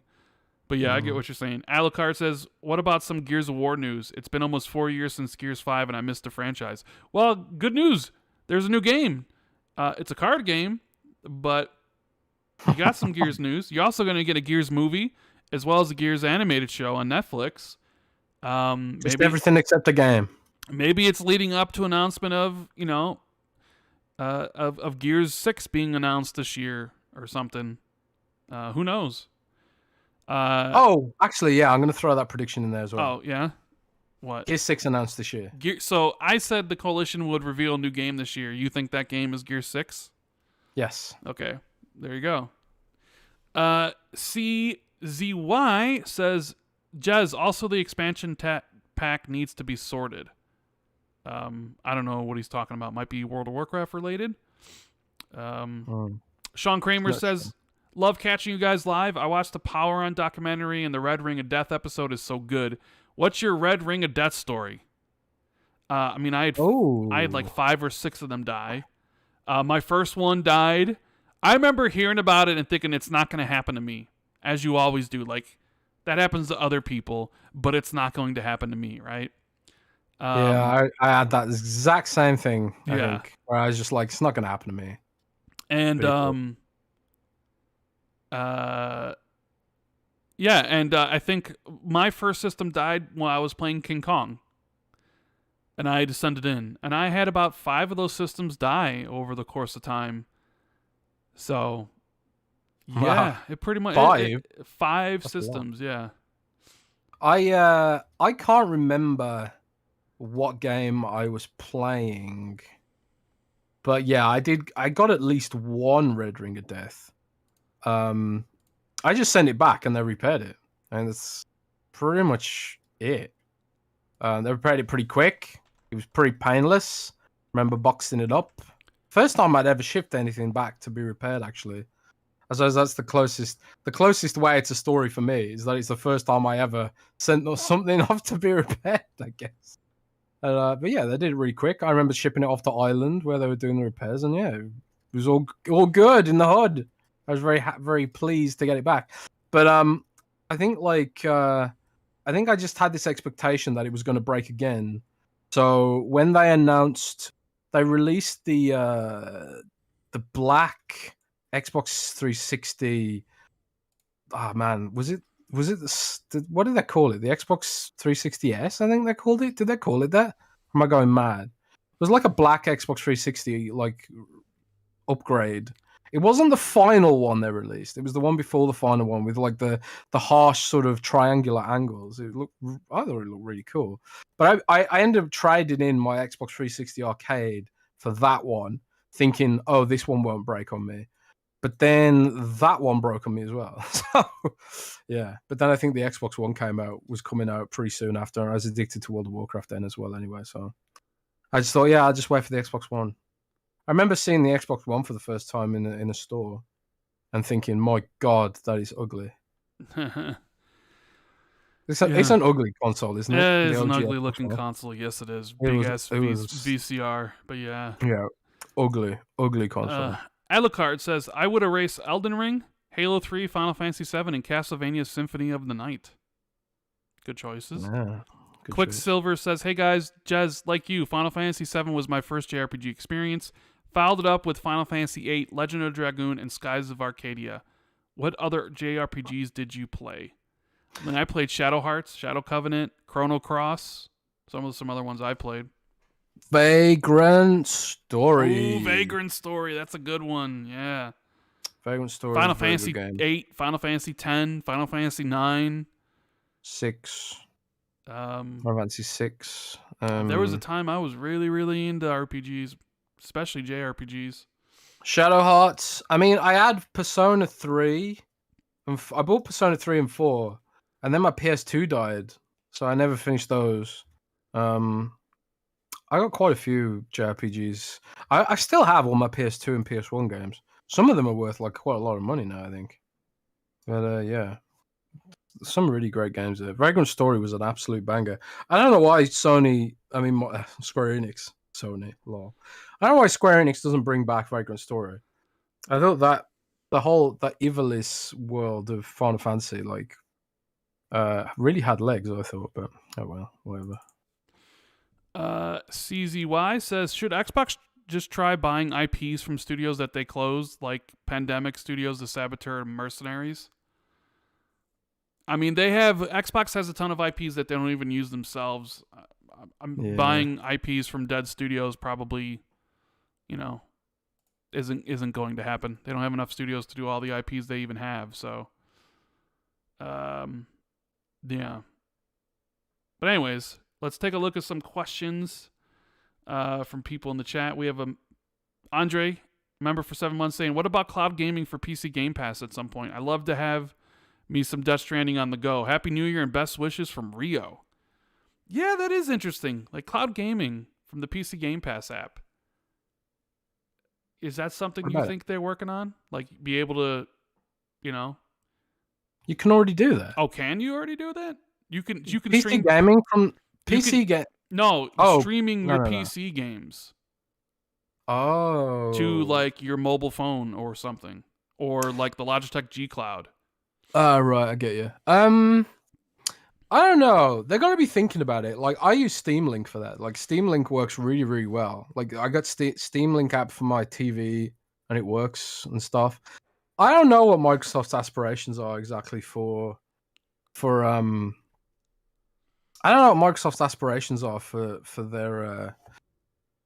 their PC stuff, because they've been kind of slow on it. Do you remember like a couple of years ago they announced they were working with Paradox Interactive on Paradox on some like I don't know, modding platform?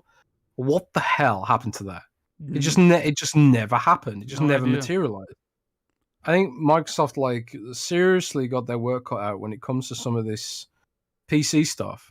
I don't want to say they don't know what they're doing, but it kind of feels like they don't know what they're doing. Because like the PC Game Pass app is still not great, and it still feels disjointed. Still can't upload clips through it and all this kind of weird stuff. I don't know why they do that. They do that because it end up being full of spam. But that's, if you're building a social platform, that's kind of what you have to deal with. Discord has to deal with that stuff. Twitter has to deal with that stuff. Microsoft takes all these half measures because they don't want to have to deal with the full extent of what it would mean if they wanted to make a service that is actually like modern. You know, they don't want to have to deal with that stuff. So, you know, I suppose when it comes to the PC stuff, I think everything right now is on the back burner. I think probably when it comes to streaming PC games from the cloud and stuff like that, right now they're probably still working to just get the streaming technology right, making the latency as low as it possibly can be, and getting the console experience right now. And probably once they've got all that stuff down, they can start looking at the PC stuff. But at the same time, I do wonder if it would even be viable for them. Because you got to remember, running a PC game from the cloud, that's going to be way more expensive than running an Xbox game from the cloud. Because they'll have to get like high-end... They'll basically have to make a load of PCs in the cloud. Like Nvidia can do it with GeForce Now because they actually make the hardware. But like Microsoft has to get all that stuff from... They have to get all that stuff from AMD, which eats into the margins. So I honestly wouldn't be surprised if they just didn't do PC cloud at all. But maybe they'll do letting you stream from your own PC, maybe, which I think is what they're originally asking anyway. But I think it's probably like not a priority for them right now. They're probably just still focusing on the console experience and what they can do with that. I wouldn't be surprised if the first thing we get out of that is like PC and keyboard and mouse support via the cloud for Xbox games that supported like Sea of Thieves and stuff. Because we already saw like potentially hints in the app they were going to do something like that. But yeah, I guess we'll have to wait and see. But if you are like playing PC games from the cloud, like use Steam Link. Like it's works really well. Yeah. Rethardo says, "Did you guys see the new Stalker 2 trailer? And do you think it will still make the first half release time frame?"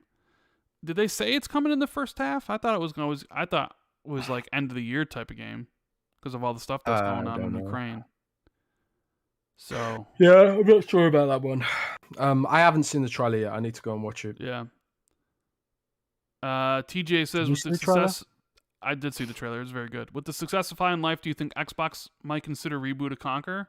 Probably not, because I don't think Rare wants anything to do with their older games, especially Conquer or Banjo. So I'm going to say this right now. I don't think there'll ever be another Conquer game.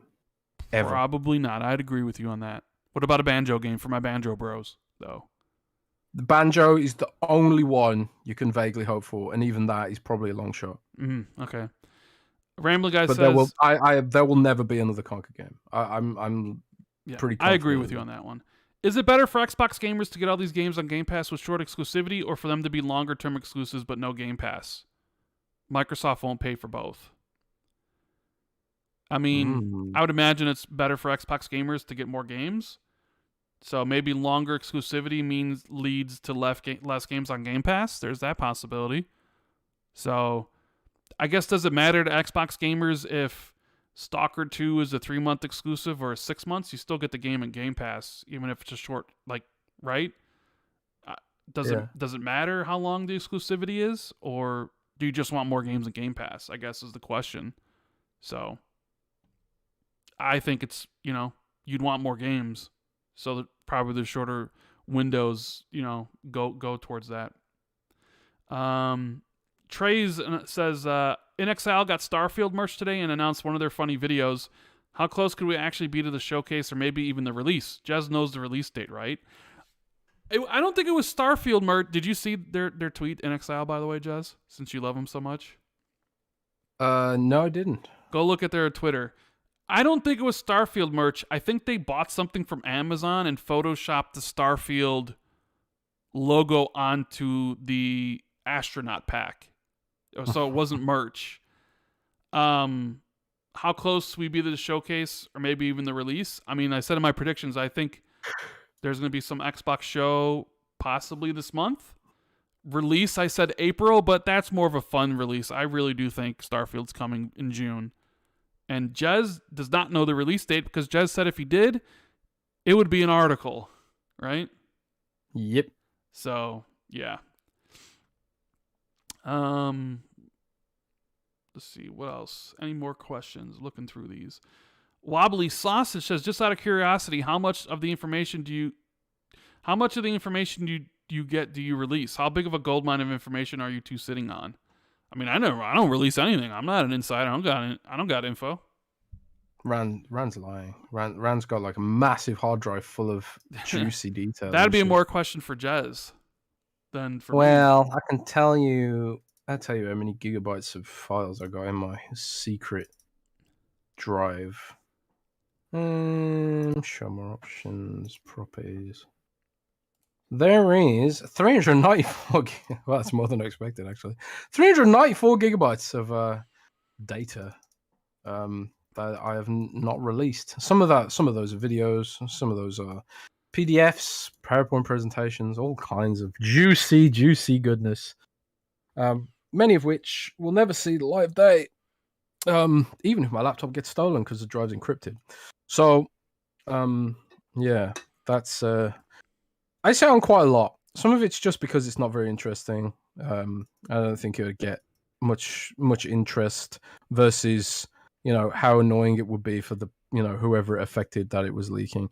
I think if it's like, it's sort of like a balancing act. Like, is this in the public's interests for this information to be out there versus would it just spoil a show? Like, for example, if I got like the full list of E3 announcements like a couple of weeks before the show, for example, I would get monstrous clicks from that. It'd probably be my biggest article of all time. But I don't think I'd share that. Even though it's like, you know, it would be a big deal for me professionally.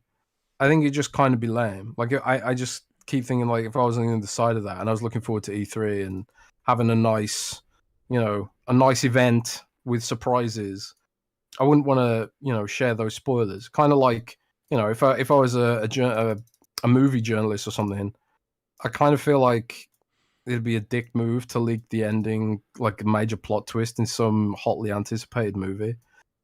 But, you know, that being said, there's always balancing acts. Like, for example, if I knew the information was out there, for example, and a competitor had it, because there are leakers in the community who probably would leak the show, it puts me in a weird position, right? So yeah, there is stuff I've sat on and stuff I haven't shared, like, you know, the avowed gameplay footage. Never shared that, and I never will. Maybe like in 10 years or something, I'll share it, but not anytime soon. So yeah, there's always stuff, but yeah, I try not to ruin things. I try to build hype and in things I think people are interested in. But yeah, not everyone sees it that way. I don't know. It's a balancing act, I guess. Yeah. AKA Havoc wants to know what's my biggest prediction for Q3 and Q4. I mean, come on, it's Hellblade 2's coming this year in September. So that's my biggest prediction. Alf says, hear me out. Indiana Jones Xbox exclusive holiday 2023. Tom Warren recently showed a document where 3 Xbox exclusives are redacted. Is Indiana Jones the one? No. It's probably just Redfall, Starfield, and something else. Indiana Jones is not coming this year. I would guess. Indiana Jones maybe comes in 2024. I mean, we haven't even seen it, and it's supposed to come this year? Doubtful. The Andrew says, there's been no Game Pass announcement for the first half of January yet. Are they holding it back for the potential show? I mean, there's been some drops. I think Mortal Shell came back to the service. Stranded Deep came. But yeah, people are wondering what's going on with Game Pass because they didn't have a drop for the second half of December, and there hasn't been a drop yet for the first half of January, which I guess is something they haven't done in a long, long time. Did they not do that last year? I thought that was just we're going on vacation kind of thing. Yeah, I don't remember. I don't know either. Alucard says Paradox is too busy selling $1,000 worth of DLC. Yeah. Yeah. They do like their DLC. Yeah. Do they? Paradox. Yeah, I think that's it, because I know I can hear Jez is getting real tired, so that's where we're going to end the show. Thank you guys so much for being here. Thanks for all the support, all the super chats, all the lurkers, all the chatters, everybody that hit like, everybody that subscribed, all the new channel members.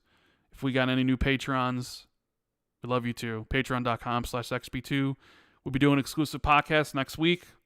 And we'll be back with another Xbox 2 podcast next week on January 13th. Who knows what we'll be talking about then. But I hope you guys enjoyed the show. And Jez, you got anything to say before we get out of here? Nah, thank you all for being so amazing. You know, I said earlier that I'm in a good mood, and you know, it's in no small part because of the support we get from you guys, whether it's on Patreon, whether it's on YouTube, whether it's on Twitter. You know, anyone who's engaged in a nice, kind way. Yep. You are so appreciated. Thank you so much. Yeah, and we did release the Xbox 2+1 episode with Lord Cognito. It's up on audio as well as video on Jez's channel if you want to check out that podcast we did. But yeah, we will see you next week, guys. Look out for some videos from me, articles from Jez, and with that, keep it gaming. Later, guys. Later, guys.